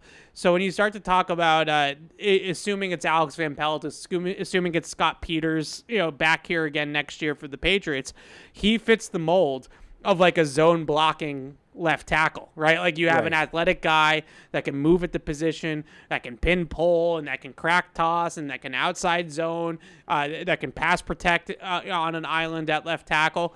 He fits the mold. Now, some of the things that I saw in his game, there are some holes. Like there's going to be some, it's kind of like a swing in baseball where you have like one part of your swing that just has a hole in it, right? Like he has that with his pass sets where he'll open the inside a little bit too much and play with a soft inside shoulder. He's going to have to clean that up, not overset and get himself extended to the outside. Abdul Carter beat him a few times by going back inside, right? He would set to the outside, he'd get to the apex of the rush, and then Abdul Carter would hit him with, like a swim or a little stab or something and get back to the inside. He's going to have to clean that up a little bit. He's not the biggest people mover. This is not a downhill run blocking tackle. But if you're going to be a stretch, outside zone type of run game, and you want somebody that can pass protect and protect the edge, he fits the bill. He fits the mold. Yeah. And I think he's the guy, again, he has less experience, so that's why he's not there with Campbell and Banks, but projected second round right now, I don't know that stays. But that guy, we talked about Josh Simmons last week. I think he's that guy that people want Josh Simmons to be, where you can take Travis Hunter, Tet McMillan, Abdul Carter at the top of the draft and still get your potential franchise tackle. It's more second pick than second round. You're probably going to have to move up. Can you move up into the 20s and take him? It's the kind of move they should consider making. I agree. But he has legitimate franchise tackle upside. He's not as polished as the other two. He's what I call a year one starter, maybe more than a day one starter. But, I mean, we were talking earlier about Cam Robinson. You come out with Cam Robinson on a one-year deal and Josh Connerly with your second pick, I would say that they've properly addressed the tackle position. Yeah, I agree. He's the guy that and I want to see him in the playoff and let's see some more tape. I've only watched one game. I have the Ohio State game loaded for the plane, so we'll watch that one too. But, and then Oregon's in that murderer's row of the bracket where he's either going to get James Pierce or Jack Sawyer in the first round. Right. So he's already played Ohio State, right? Once before earlier this year. So I'm going to watch that on the plane on Friday to Arizona. So I'll let you know. So he'll do that, and then he'll either get, in the first round playoff, either get Ohio State again or Tennessee, which James Pierce is another first-round edge rusher. Yeah, so it'd be good to see. Because he's going to get some quality reps here. Yeah, it'd be good to see, because the one thing that I worry about with him a little bit is his play strength and his anchor. I think he can get pushed around at times, but at the same time... Well, Pierce isn't the guy to judge him against, because Pierce is all finesse. Yeah, but so he's still a good player. That was sort of as the game wore on, and I love the chess match between a good pass rusher and a tackle, because Abdul Carter kept on trying to beat him around the edge, and you're not going to beat Josh Connerly around the edge. He's got too much athleticism and he's too quick on his feet. It's going to be really hard to do that. But as the game wore on, all of a sudden Abdul Carter was like, oh, well, if I go really hard for 3 steps out, then he's going to open the inside and I can swim back into the inside. So that was sort of that, we'll see what a guy like James Pierce, if he opens up again, right? Does he get himself opened up and overcommit to the outside rush? Then he'll give up the inside. Was that your recency bias guy? No, it wasn't. Okay, but I was impressed with the game that I watched. Now, a lot of people would tell you that the Big Ten championship game was his best game of the year. So I'll have to watch some more with him. Where his ceiling is, though, and that's... Yeah, you know where his ceiling is, and I would also just say, as much as, I don't necessarily wholly agree with this take, if you want to start building, mock drafts or go through scenarios where they still can pick, the 3 guys that you mentioned, Hunter, McMillan, Carter, at the top of the draft, and then still get a tackle with real premium starter upside, then Connerly, I think, fits that bill. He might be that guy at 34 in this draft. I don't think he's falling that far, but do you move 34, maybe that third you got for Judon, and a future pick get up to the 20s? Yeah. And that's... second round pick and second pick they're not synonymous for this team. Yeah. There's real arguments to be made. Their second pick should be in the first round. Yeah, that's fair. And if so, Connerly is the exact kind of guy. Okay, so a few more guys that declared, and then we'll get to recency bias. Mason Graham declared, and I don't think anybody's surprised by that. So what I saw with Mason Graham threw on his tape No, earlier can I this real week. quick? Sorry, to cut you off. Yeah. None of these have been surprises. There's one guy every year. It was Fashanu a couple years ago. Remember? Yeah. That is like a top 15 pick that for one reason or the other goes back to school. Still waiting to see who that is because we haven't had that surprise yet this year. Yeah. This class can't afford it. Yeah. So Mason Graham, I made this comparison when I was texting you about him. I see a lot of Braden Fiske with the Rams and Mason Graham, maybe like a more complete pro style defensive tackle, maybe a little bit better against the run.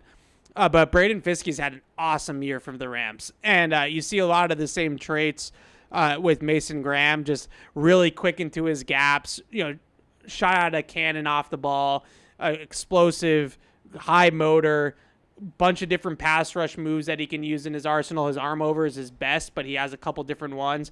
Really good push-pull, too, which is a nice compliment to the arm over.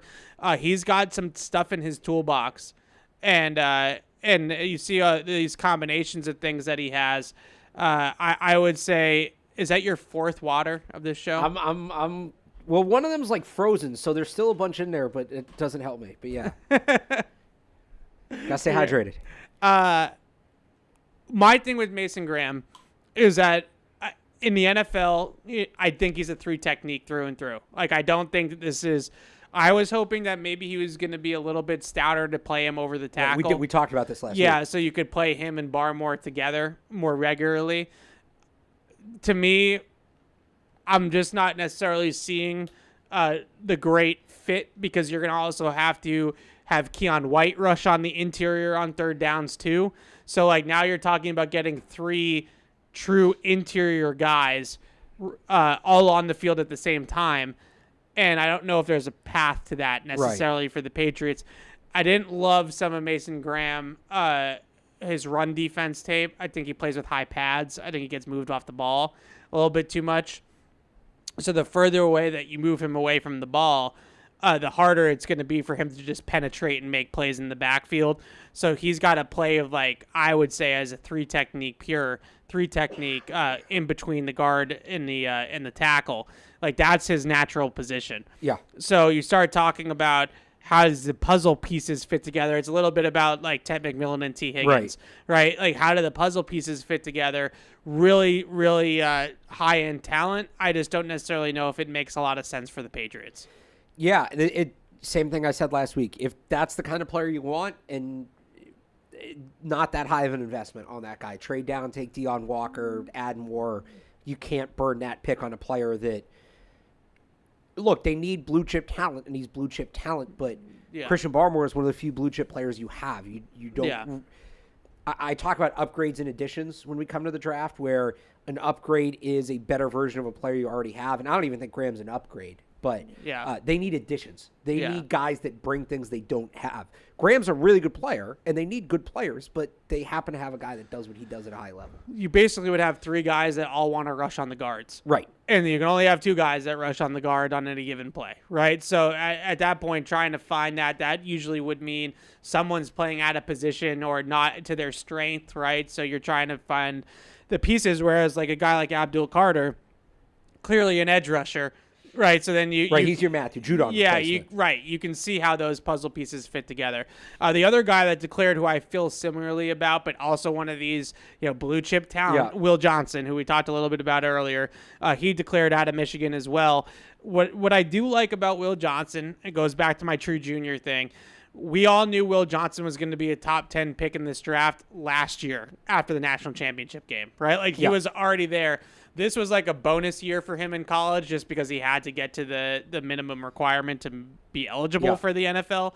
So I don't really put a whole lot of stock in his tape, or I know he had some like injuries and some issues this year. He got hurt 6 games in, and then there were some questions about like, was he doing the most he could to get back? He might have shut down. Yeah. I don't necessarily knock guys for that. I know some people do. I know it's not some people's cup of tea because they want competitors and all that kind of stuff. I don't necessarily knock guys for that as much. I'll give you a great example of this. Jamar Chase. Jamar Chase is the one everybody goes back to. Jamar Chase did the exact same thing. It hasn't done anything. Well, he literally just sat out the year. Yeah. And he did pretty good in the NFL. Leonard Fournette, like a little bit, remember? Yeah. Like he goes back to LSU for that last year. Even Marvin Harrison, there were some questions. Well, not games, but like he didn't even do the pro day. Yeah. We've heard of guys sitting at the combine, but didn't he sit out his pro day? Or there was something weird where like he wasn't doing things that everybody else was doing. So, needless to say, I don't put a ton of stock in that kind of stuff. But Will Johnson, what are your thoughts on him as a prospect? Really good man corner. Like he is a Bill Belichick corner. He's got the length. He's got the mirroring skills. He's got the instincts. He's not an elite athlete, but he's like Gonzalez. He's not quite the athlete Gonzalez is, for instance, but I think he's more polished than Gonzalez was coming out just technically. He's amazing technically. And for a team like the Patriots, okay, well, you have Gonzalez who's the athlete. So how many times are you going to face two teams with two receivers, right? So him and Gonzalez within 2 years would probably be top 3, if not the best corner tandem in the league. And it's different than Mason Graham. People hear me say this. Right. And, oh, you just said they shouldn't draft Mason Graham. There's overlap. Well, you can put two boundary corners on the field at the same time. It's harder with, rushing up the middle. So if that's the route the Patriots want to go, I'd understand it. I'd probably rather trade down, spread the wealth. This is not a great cornerback draft if that's where they want to make a premium addition. So I mentioned this name earlier just to kind of put the bow on it. Siobhan Revel, who I'm going to guess you haven't done any work on. No, not yet. I don't know if you're familiar with him. So there's only one other corner projected to go in the first round this year, or at least it, was projected to go in the first round. Siobhan Revel from ECU, and he tore his ACL midway through the season. So we'll see what happens with him. Benjamin Morrison from Notre Dame has kind of been in the conversation as well. But like, this draft stinks. if you want a blue chip corner, Yeah. it's Will Johnson. Again, Travis Hunter is his own thing. the number one Travis Hunter in the draft. But if you want that guy to pair full-time with Christian Gonzalez, it's probably Will Johnson. Do you want to do that, or would you rather spread the wealth? Yeah, I'm not really super high on doing that. I think it's more of like a philosophical thing where I feel like if they build a pass rush, then I think their corners are good enough that they can cover on the back end. Right now, I would say the biggest problem with the Patriots defense is not their cornerbacks, it's their coverage, or their pass rush, excuse me. So I would look at that. The Patriots right now, just analytically, I believe it fluctuates every week. Yeah. I think it's 27th right now in the league in pressure rate. Like, that to me is the number one issue with this pass defense. It's that they can't get to the quarterback. I don't think that their corners have been terrible by any stretch of the imagination. Now, do they need that, what we always talk about, that big outside guy, right, that can play the boundary against bigger receivers opposite Gonzalez? Yeah, they do. But I wonder if that's Alex Austin a little bit. I wonder if that's a free agent I think addition. that's more of a free agency addition. Yeah. We've talked about Carlton Davis. Yeah, like Carlton Davis or, any one of these guys that are going to be, there are a couple. I'm not blanking on some of their names right now. Yeah. I know DJ Moore is like the other one. Yeah, he's or not small, DJ though. Moore, DJ Reed. Yeah, but he's small. he's kind of like a Jonathan Jones replacement more than he would be, that kind of guy. But I look at free agency, and I wonder if you can get even just like, I always think of the Bills getting Rasul Douglas, who's just a really solid NFL cornerback, right? He's not Christian Gonzalez, right? But he's just a really solid NFL cornerback. Like, I would almost rather go that direction in free agency and maybe pay 10, 12 million for a corner that can just come in and play that spot than draft somebody like Will Johnson. He's really technically sound, really smooth. What I love about Will Johnson is there's zero panic to his game. No, very confident. When you see patient, calm corners, you know that they just trust their God-given ability. Let me put it this way. Bill was still here. That's the pick. I don't think it'd be up the top of their board. Sure. I will on Revel real quick. Watch him at some point. Yeah, I will. So, ECU corner going in the first round. It's like, what's going on? Well, Toledo corner went in the first That's round. true. And he's one of the But best he was in the special. league. Yeah. So Revel also Quinyon Mitchell had multiple years. Siobhan Revel really only has one full year of tape. Yeah. Let's say he falls a little bit. They have those 2 third-round picks. Like, if he really falls, I wouldn't mind them taking a shot on him at day 2. Like, that would be an interesting pick. That, to me, would be, if we're going to draft corner in this draft, that's where I would do it. 3rd or 4th round, draft a traits guy, right? Draft a longer traits guy. So he's like 6'3", 190, elite athlete. Yeah, go find your Reek Woolen. Right. I don't know that he'll fall that far. I think he might still end up being a top 50 pick. Medical testing will be big for him, obviously, but if he starts to fall, like, he should absolutely be on their radar. Yep. All right. Last one on the declared list, and then we'll get to the last couple calls, emails, recency bias, all that good stuff. Everybody's favorite, Ted McMillan, declared for the NFL draft. No shocker there whatsoever. So we have an email here from a regular listener. This is John in Louisiana. And he said that he believes that my dislike of Ted McMillan, dislike's probably strong, I'm not over the moon about Ted McMillan. My lukewarm feelings about Ted McMillan are because he's not my type of receiver that I like. This is true. That I like the fast, twitchy guys. Now, John takes it a little too far. John says that if Mike Evans was in this draft, I would not like Mike Evans. And that's taking it a little too far. Too far. Remembering Mike Evans in college? No, Too you far. old Johnny Manziel. It's all gimmicky down there at Texas A&M. No, I could see you being out on Johnny Manziel. I could see it. Johnny Manziel, sure. Or sorry, on I was out on Manziel. I could see you being out on Mike Evans. No, I loved Mike Evans in college. I was a Mike Evans guy. I was. I thought he made Johnny Manziel, and that's not revisionist history. Weren't. No, it's true, but like you weren't hardened yet by the process. That's true. That's true. I haven't been burned. Current you. Looking at that, you would have worried. Oh well, they're too worried about Manziel running around, and you would have been worried. I could how see I it. feel about Mike Evans. I think you would feel the same way you would do about McMillan. No, I think you would say I like him, but I don't love him. You know how I feel about Mike Evans. Mike Evans to me. Mike Evans, the NFL player. Mike Evans, the NFL player, fine.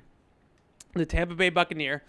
Mike Evans has graduated in the category of I will not player comp college prospects to Mike Evans. Yeah.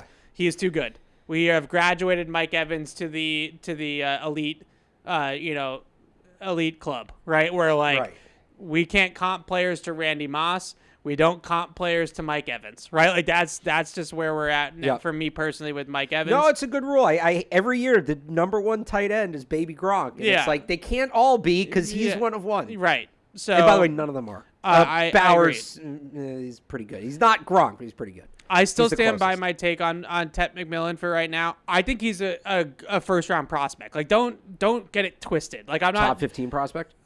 Probably in this draft, yeah. Okay. But my biggest concern about it is what I just said. In this draft, right? Like in other drafts at that position, like last year's wide receiver group, it's a loaded group. I get that. But he's still wide receiver 4 at best in that class last year. Is he not? Like he's not ahead of Harrison, Neighbors, and Adunze. Like he's just not as good of a prospect as those guys. I mean, I agree. All right, well, so then let's do this one. 2023. Tell me when to stop. Zay Flowers. That was also a bad receiver draft. All right, so tell me where to stop. Zay Flowers. Yeah. Jackson Smith and Jigba. Yeah. Jordan Addison. Stop. He's better than Jordan better than Addison.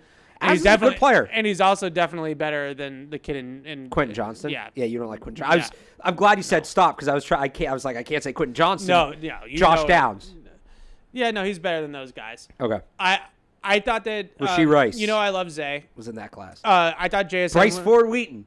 I thought JSN was the best receiver in that class. I thought you had Zay. No, I had JSN. Even though I love Zay personally, I had JSN better, and JSN's been great, by the way, for Seattle. Yeah, it's been good, this year. But I can't come around on Ted McMillan just yet. I think the two things that look, it's you could be right, John. I'll allow for this 110%. This could be a personal issue. This could be me. The two things that I can't come away from thinking. Number one, it's not that they need Tyquan Thornton. They don't need 4-2, right? But I just want some vertical stretch element with Drake May. Like you can't go and be a slow offense with a quarterback that can rip it 65 yards. Like that's just going to drive me absolutely nuts. Like, can we get somebody on this team, please, that can get up the field? Like somebody, right? That he can throw deep to. Like what I keep going back to, and I know he didn't play a ton at UNC. There wasn't a ton of overlap. Yeah. But like Tez Walker, right? Like he's a one-trick pony, and that's why he was drafted, later and wasn't drafted super high. But Tez Walker could run by people, and Drake May could get him the ball running by people. The second thing that I can't get over, and this is a personal issue, don't scout the helmet. I know that. The Arizona thing, I can't do it. Like, I can't watch. Somebody tell Teddy Bruschi what Evan's saying. I can't watch Tet McMillan run through New Mexico's defense and get all gassed up about it. I just can't. Or like watching him run through soft zones in the middle of the field, because that's what every freaking team plays out there in this godforsaken sport. If every team plays it, and by the way, UNC won't. I can't go out there and nice. I can't go out there and watch and be like all jazzed up that he took a dig route that with like no one around him and I turned up field and ran for 40 yards. You don't think what he does after the catch is impressive? It's impressive, but like he's going to be in phone booths in the NFL. There's going to be people around him. Okay, but that's in the every NFL. receiver. Like you can only gauge him against the competition he's facing. 100%. Is he handling it better than everybody else? I guess what I'm trying to get at is that I don't see enough film that translates to the league. Okay. Right? Like, and that's the part that worries me about Tet McMillan. He's extremely talented. The traits are all there. He's 6'5", he's 215, he moves like a smaller guy. Like, I see all of it from an eye test standpoint. What I don't see are, like, the translatable clips that I can cut out and I can say, here's him winning at the college level, and here's how that's going to translate to the pro level. And a lot of that has to do with the schedule that Arizona plays and, like, the types of defense that they play at that level. It's all, like, we're going to play quarters and we're going to play soft zone. Like, that type of stuff just doesn't – it's hard to translate that to the league. Now, his traits might translate. Right. But I'm just worried about, again, the bigger picture. Are you still slow on the offensive side of the ball? And I said this to you last week. I don't think he's as slow as you think he is. Okay. I think because he's so big and he's all legs, right?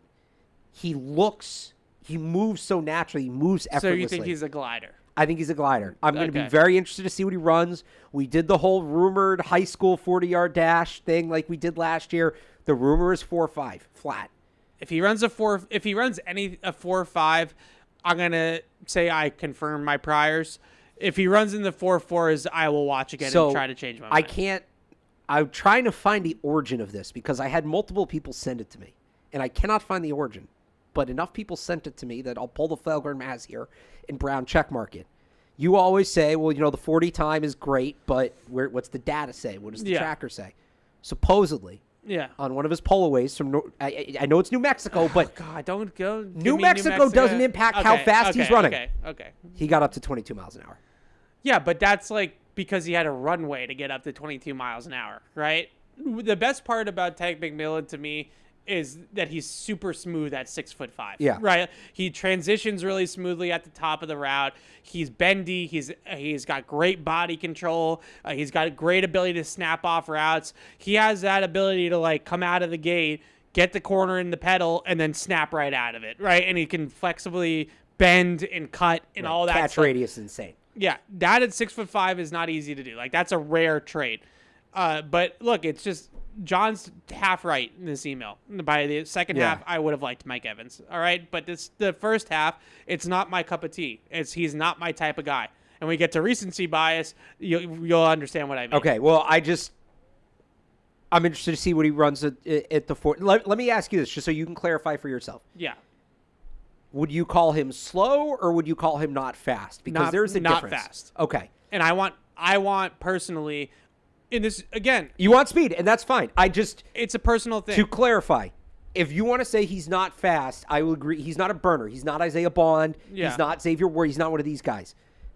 He's not slow either. He's not Quentin Johnson. He's not, people go to N'Keal Harry. Quentin Johnson, I think, was actually fast. I'm trying to think of who these big, like, N'Keal Harry, lugging Keon I know, Coleman. but better than that. Yeah, thank you. Perfect. Yeah. He's not Keon Coleman. He's not one of these big receivers that just lugs around the field and is just, well, I'm bigger and stronger than you, so I'm going to dominate you without, like, because I feel like when you say, big receiver who's not fast, people think that. He's not slow. No. And he's a lot, the thing that gives me hope about Tet McMillan, if the Patriots were to draft him, is that what I saw with that I learned from N'Keal Harry, and what I saw with Quentin Johnston, and what I saw a little bit with Keon Coleman as well, is stiffness, right? Like they are robotic. Yeah, he's not stiff. He's not, and so that does give me hope. Those guys had 2 left feet, right? Like they just were stiff, robotic. They didn't break down well. They didn't have flexibility in their hips. Like, you could just see it. Like, they just moved like robots. That's not Ted McMillan. Ted McMillan's an athlete. Ted McMillan's really smooth. All right, let's get to some of these calls, and then we'll wrap up with recency bias. AJ is in Brighton. What's up, AJ? Nope. Hey, what's up? I feel I had a good week. So I wanted to ask. I was watching Thursday Night Football with my mom last week and was explaining the concept of hash marks to her, and like why Jared Goff went to the other side to take a knee for the kick. And then just watching college football and, looking at the end of the Georgia-Texas game, that was a crazy difficult kick the guy hit because of, the angle he had to take. So I was just curious to ask, in terms of, kicker evaluations, how does that come into play? And just going towards next year, what are the kind of kickers that we should be looking at to bring to the team? Just because clearly Joey Sly's not locked in. He's been good, but we're definitely going to take another look at that. So, thanks, guys. Yeah, cool. Good call, AJ. College hash marks and kicker evaluation. That's your call. Let's go. That's your call. Let's go. You see ahead. that adrenaline rush I got from that? Yeah. See, now all of a sudden you don't feel sick anymore. I legitimately just got an adrenaline rush because I was waiting for you to just lose your mind over that call. That's what gives you an adrenaline rush? Your reaction to it, and then I jumped the gun. This is... Bill's going to have to really play the hashes now. This is another thing we're going to have to see him manage that we've never seen him manage. I think college hashes does it right. Do you? I do. I like that they're different. I think it does it right in college because to the caller's point with kickers, it's obviously a different angle, which I think it's more legitimate. That's where the ball actually was on the field. The other thing that I like about the college hashes is you have to make a true far hash throw, right? That's not the far hash throws in the NFL are not quite the same. Anyways, the only reason I don't like it, I think, with how much speed there is in the modern NFL, defenses wouldn't have a chance with that much room on the field. It would be. I mean, games would be in the 50s. Yeah, every that's time. A good point. How it works for scouting college kickers, from people I've talked to, and every team does it differently, but just people I've talked to in the past. The big thing you look at, scouting kickers and punters is kind of like scouting pitchers. Yeah. Where what teams really want to see, your motion, right? How consistent is it? Because when kickers start to miss, it's inconsistencies in the motion. So you're going to have the same follow through. It's going to change a little bit when you get way out to that far hash, but they just want to see how well you can repeat your motion, how muscle memory it is. You're not really scouting, make percentages. It is a tougher kick when you get out there, especially when you're up close. But I don't think that impacts the scouting a ton. As for what kind of kicker the Patriots should look for, I like the Belichick philosophy of get a guy who has experience kicking in the elements. I don't want a lifetime Southern kicker, dome kicker in New England. Dominic Zavada is Michigan's kicker, was viewed as the top kicker in the draft. He's going back to school, so maybe that's the surprise. The guy I look at is Jonah Dalmas from Boise State. Yeah. I did a players to watch on championship weekend. Mm-hmm. I did not have Genty for Boise State for the Patriots. I had Jonah Dalmas, so there you go. That's growth.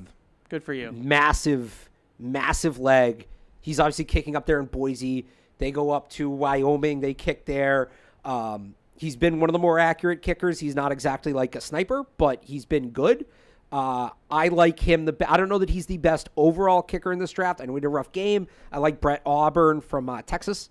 I think he's a good kicker. I got to get familiar with some of these other guys.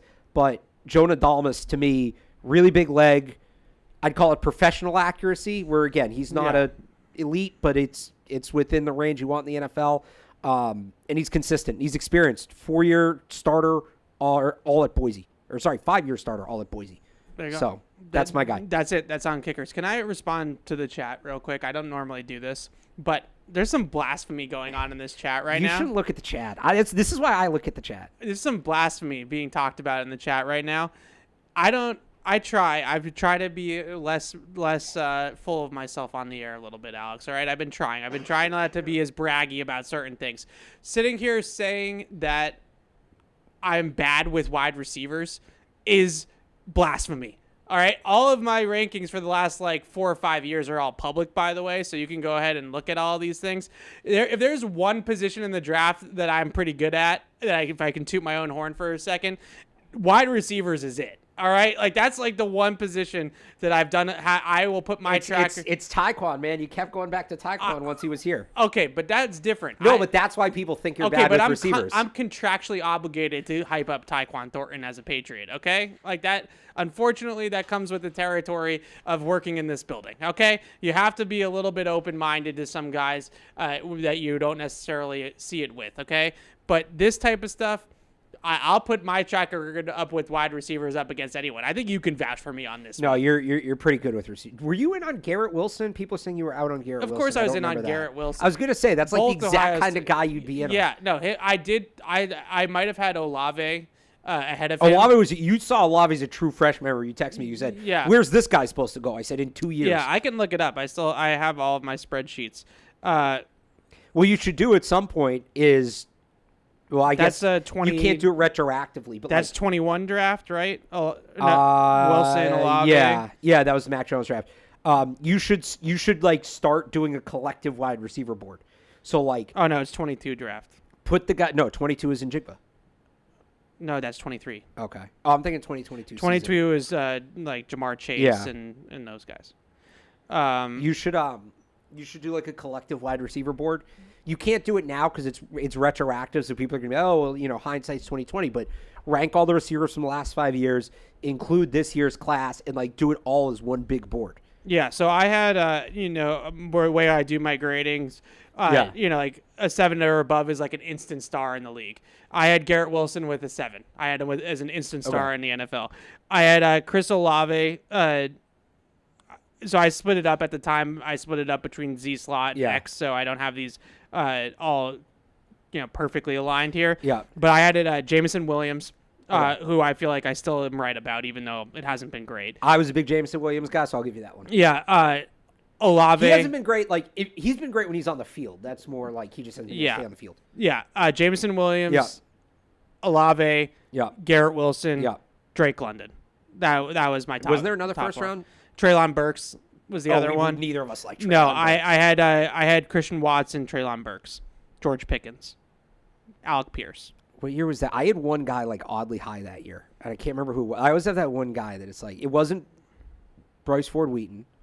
He might have been in that class, but it wasn't him. Oh, I'll give you one you were wrong on just because I saw it on the list. I hate to do this to you. Sky Moore. Yeah, you missed on Sky Moore. All right, well, let's do this. Let's make this educational. Why'd you miss? What'd you learn? That's a good point. I haven't watched like a ton of him in Kansas City. He hasn't like played a ton. Right. So I don't know for a fact. This could be a fun off-season show. The biggest thing pick a prospect we were high on. What'd you miss? What'd you learn? I think the biggest thing that I missed with Sky Moore was a lot of his stuff was in the slot against like linebackers and safeties and stuff like that. Yeah. Then you get to the league and everybody's playing nickel and you're going up against nickel corners that can cover people. Well, and he was at Western Michigan. He was in the MAC. And too, and then probably the other thing that I've evolved and learned the most about receivers is at the NFL level how important finishing and playing through contact is. I think that's probably been Sky Moore's biggest problem. Yeah, is he just can't get off physical coverage.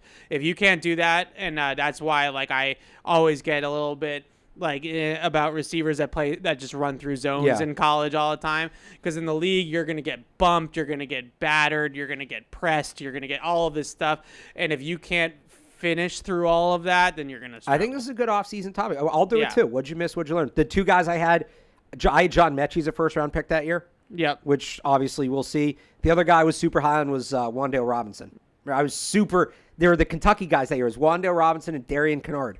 Yeah. I wanted all the Kentucky guys that year. All right. Let's take DC is in New Hampshire. What's up, DC? Hey, guys. Quick pop quiz for you because I think there is a right answer here. Okay. So outside of Mike Onwenu, who do you think is the best O-lineman the Pats have drafted in the last 5 years? Right off the top of your head. Oh, man. The best O-lineman in the last 5 years? Well, let's go back. So it's near the guys this year. They haven't really played. 23 was... But 5 years probably Isaiah Wynn. That's more than 5 years ago. That was 2018. 19. Yeah, I guess. Is it Isaiah Wynn? That's 6 years. I think the answer is Schulte Froholt. Oh, okay. Oh, that was you were a big Yelda Froholt guy. Fair. That's well, it's fair. funny. I was going to say Justin Herron. Yeah, no, Yelda Froholt's a good shout. That's fair.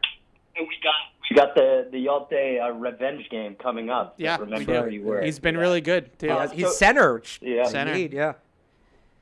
It'd be nice to have him. But quick question: since you were talking about the big board of receivers, I'm curious, maybe in the last couple of years, where you'd have Travis Hunter, the receiver, on there, because I'm getting more and more convinced and persuaded to going all in on Travis Hunter if he's there. And I might be in the minority on this, but I think the Pats draft him. We are drafting Travis Hunter, the receiver. That is who I would want. And I'm just curious where you have him on that big board of receivers. Thanks, guys. Love the show. Thanks, DC. I don't know if you're in the minority. You might be in the minority, but like I'm with you. I think if they draft Travis Hunter, they do it primarily as a receiver. Yeah, I agree, and I would have him as the best receiver in the draft. In this draft. Well, no, but what he was saying is like, all right, so Harrison, Neighbors, Odunze, where do you slot him? Oh, behind all three of those guys. Behind all three of them? Yeah. Brian Thomas. I'd probably put him ahead of Brian Thomas. I probably would put him... Xavier Worthy. I forget where you had Thomas and Worthy. I had Thomas ahead of Worthy, I think. Okay. I would probably put Travis Hunter in the same tier as Rome Odunze, but behind Rome Odunze. So, like, I would have... Ted McMillan, to me, would be in that next tier. Like, I don't think it belongs... After Odunze, yeah. Yeah, but I think that Travis Hunter would be with Odunze. Okay. But I really thought Marvin Harrison and Malik Neighbors were rare prospects. So, JSN, Quinton Johnson, Zay Flowers, Jordan Addison. He might be the best receiver in that draft. Best receiver in that draft. Yeah, besides maybe JSN. JSN was a really good prospect. Jameson Williams, Garrett Wilson, Chris Olave, Drake London. Yeah, he's in the upper echelon of that one too. I'd probably go Williams, Olave, Wilson. I'd put him ahead of Drake London. Yeah. I wasn't a big Drake London guy. Shocker. No, neither of us were. All right, ready? Let's wrap it up with recency bias. Yep. So my recency bias pick is not going to shock you in the least bit. Oh, I'm going to be bummed. I was like, who didn't we talk about yet? We haven't talked about him. I know. So like, well, we have this weekend. We have. Okay. But Travis Hunter, that's so stupid. No. Okay. We've talked about him, but we haven't talked about him lately because you told me about this player last year that I was going to love this player this year. Oh, who was this? And you could not have been more correct, my friend. Oh, was it Torrey Horton? Nope. Jeez. Luther Burden. Oh, yeah. Okay. Luther Burden. This dude is my type of dude. This is your... So, right, to the counterpoint of you don't like receivers, Luther Burden... I do this every year. Xavier Worthy, same thing. I know the receivers you want. So, Luther Burden, everybody's knock on Luther Burden is that he's had some, like, little diva wide receiver tirades. Like, I don't care. Okay? I don't care. Luther Burden... explosive, right? Like, this guy is explosive at every level of the defense, explosive with the ball in his hands. He can win routes down the field with explosiveness and separation ability down the field. I love the Swiss Army knife element, right? Like, you can do all sorts of different gadgety type things with him as well. But man, oh man, is that guy just shot out of a cannon, like double moves, verticals from the slot, just ball yards after catch, catch and run type routes, that sort of thing. My comp right now, I'm going to be a little bit like you and go a little outside the box. I see a lot of the same sort of elements of usage and body type as Deebo Samuel. Yeah. I see the route running of Zay Flowers. Like, I think that it's like if those two guys had like a just for Evan football wide receiver baby, it would be Luther Burden, right? All right. And I'm really high on Luther Burden. I love the film. You knew it was coming. Do you put him ahead of Ted McMillan? I can't. You can't gush about him like this because and say you don't love McMillan. I can't allow my skill set bias to set in too much, right? Like, I can't. I would draft him if I was building an offense because that's the type of offense I would want to build, right? Like, I would want to build the Miami Dolphins, right? Like, I would put all the speed on the world on the field. I don't think that I think he's a little different than Jalen Waddle, but I could see some overlap in usage and style and that kind of stuff as Jalen Waddle as well. Just look, this is a big play. Like, you give this guy the ball, he's going to make a big play. Really exciting player. I thought he was awesome. When you do your rankings, who's going to be number one? I probably am gonna not let my biases get in the way, and I'd probably put Ted McMillan as number one. After everything you said about McMillan before, why? I think because I keep on coming back to the fact with McMillan that he's a loose athlete. Like, he's not this stiff N'Keal Harry robotic athlete. So I see it. I do see it with him. It's just not my cup of tea, and I don't want to let that get in the way. If I was building the offense and we were building it through my vision, and I knew the types of schemes and the type of offense I want it to be, like, what really excites me about Luther Burden a lot is that they want to be like an outside zone bootleg, move the pocket type of offense.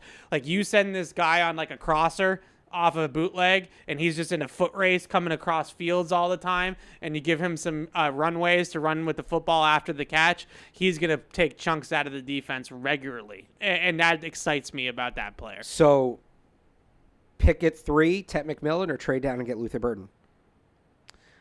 If they traded down and they took Luther Burden 10, 11, 12, like some, I'm on board. So this is where we excuse me, we talked about this earlier.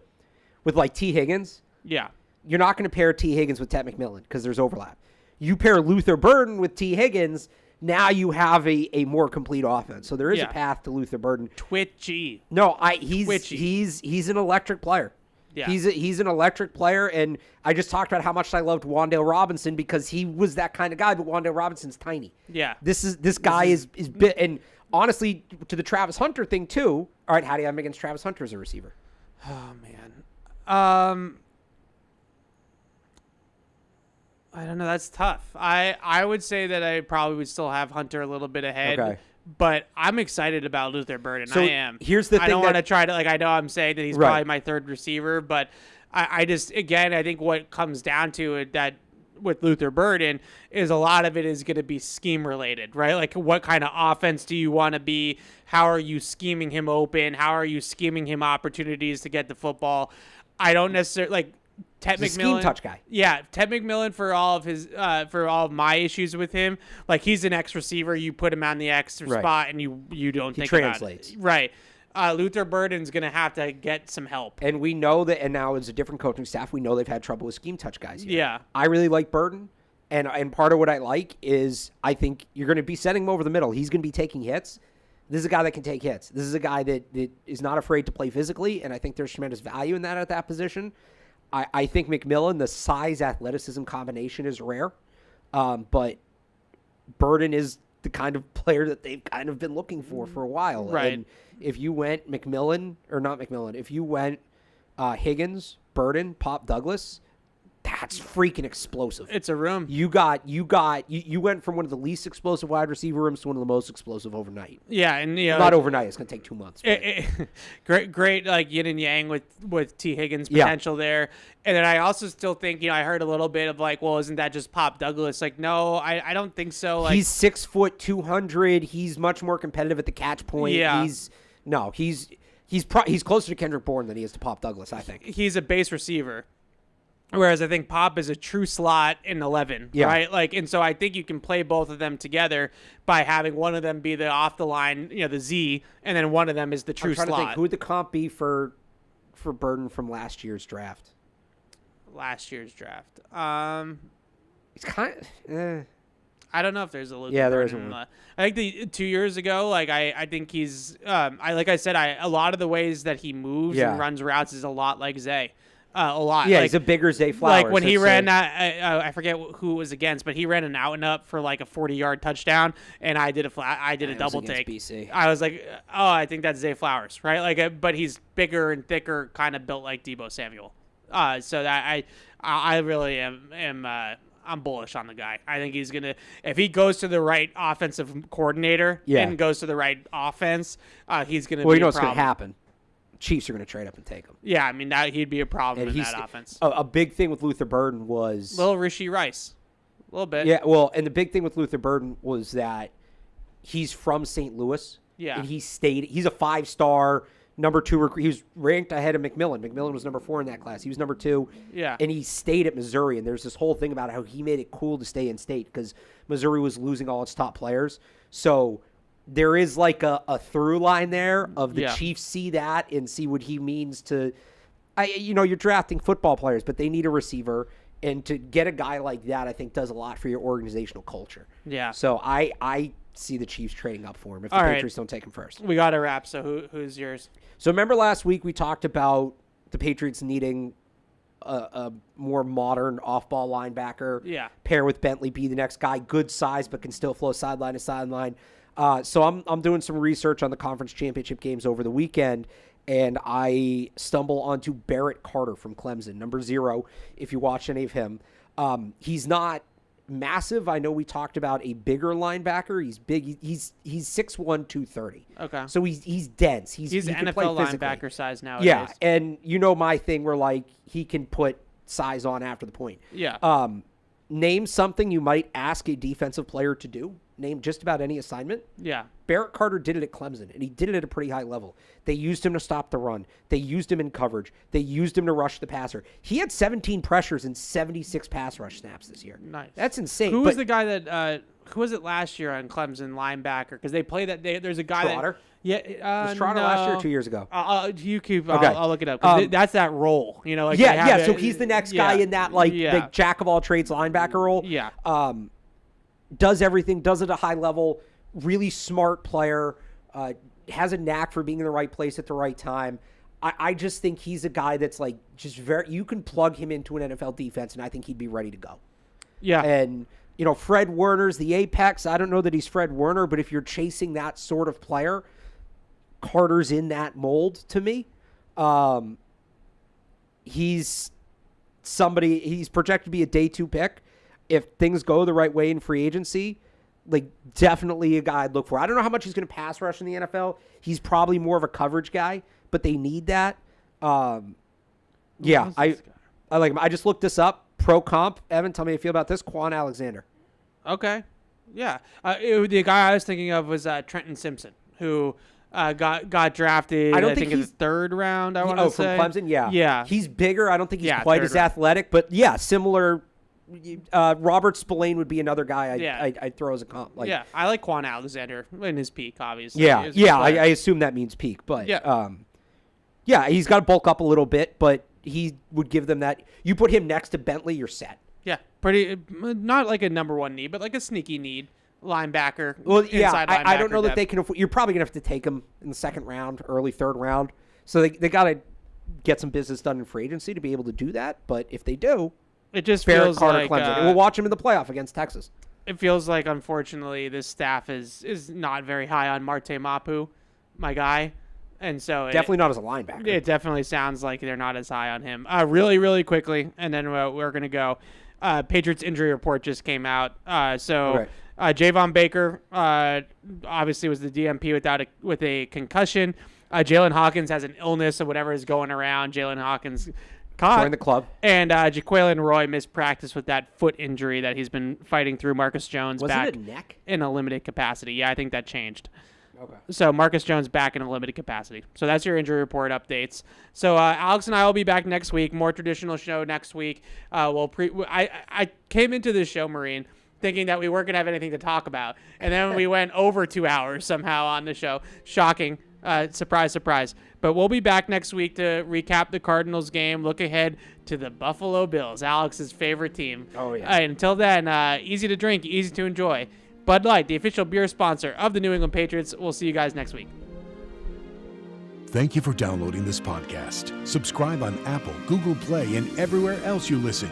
Like the show? Please rate and review us. Listener comments and ratings help keep us high in the podcast rankings so new listeners can find us. Be sure to check Patriots.com for more news and more podcasts.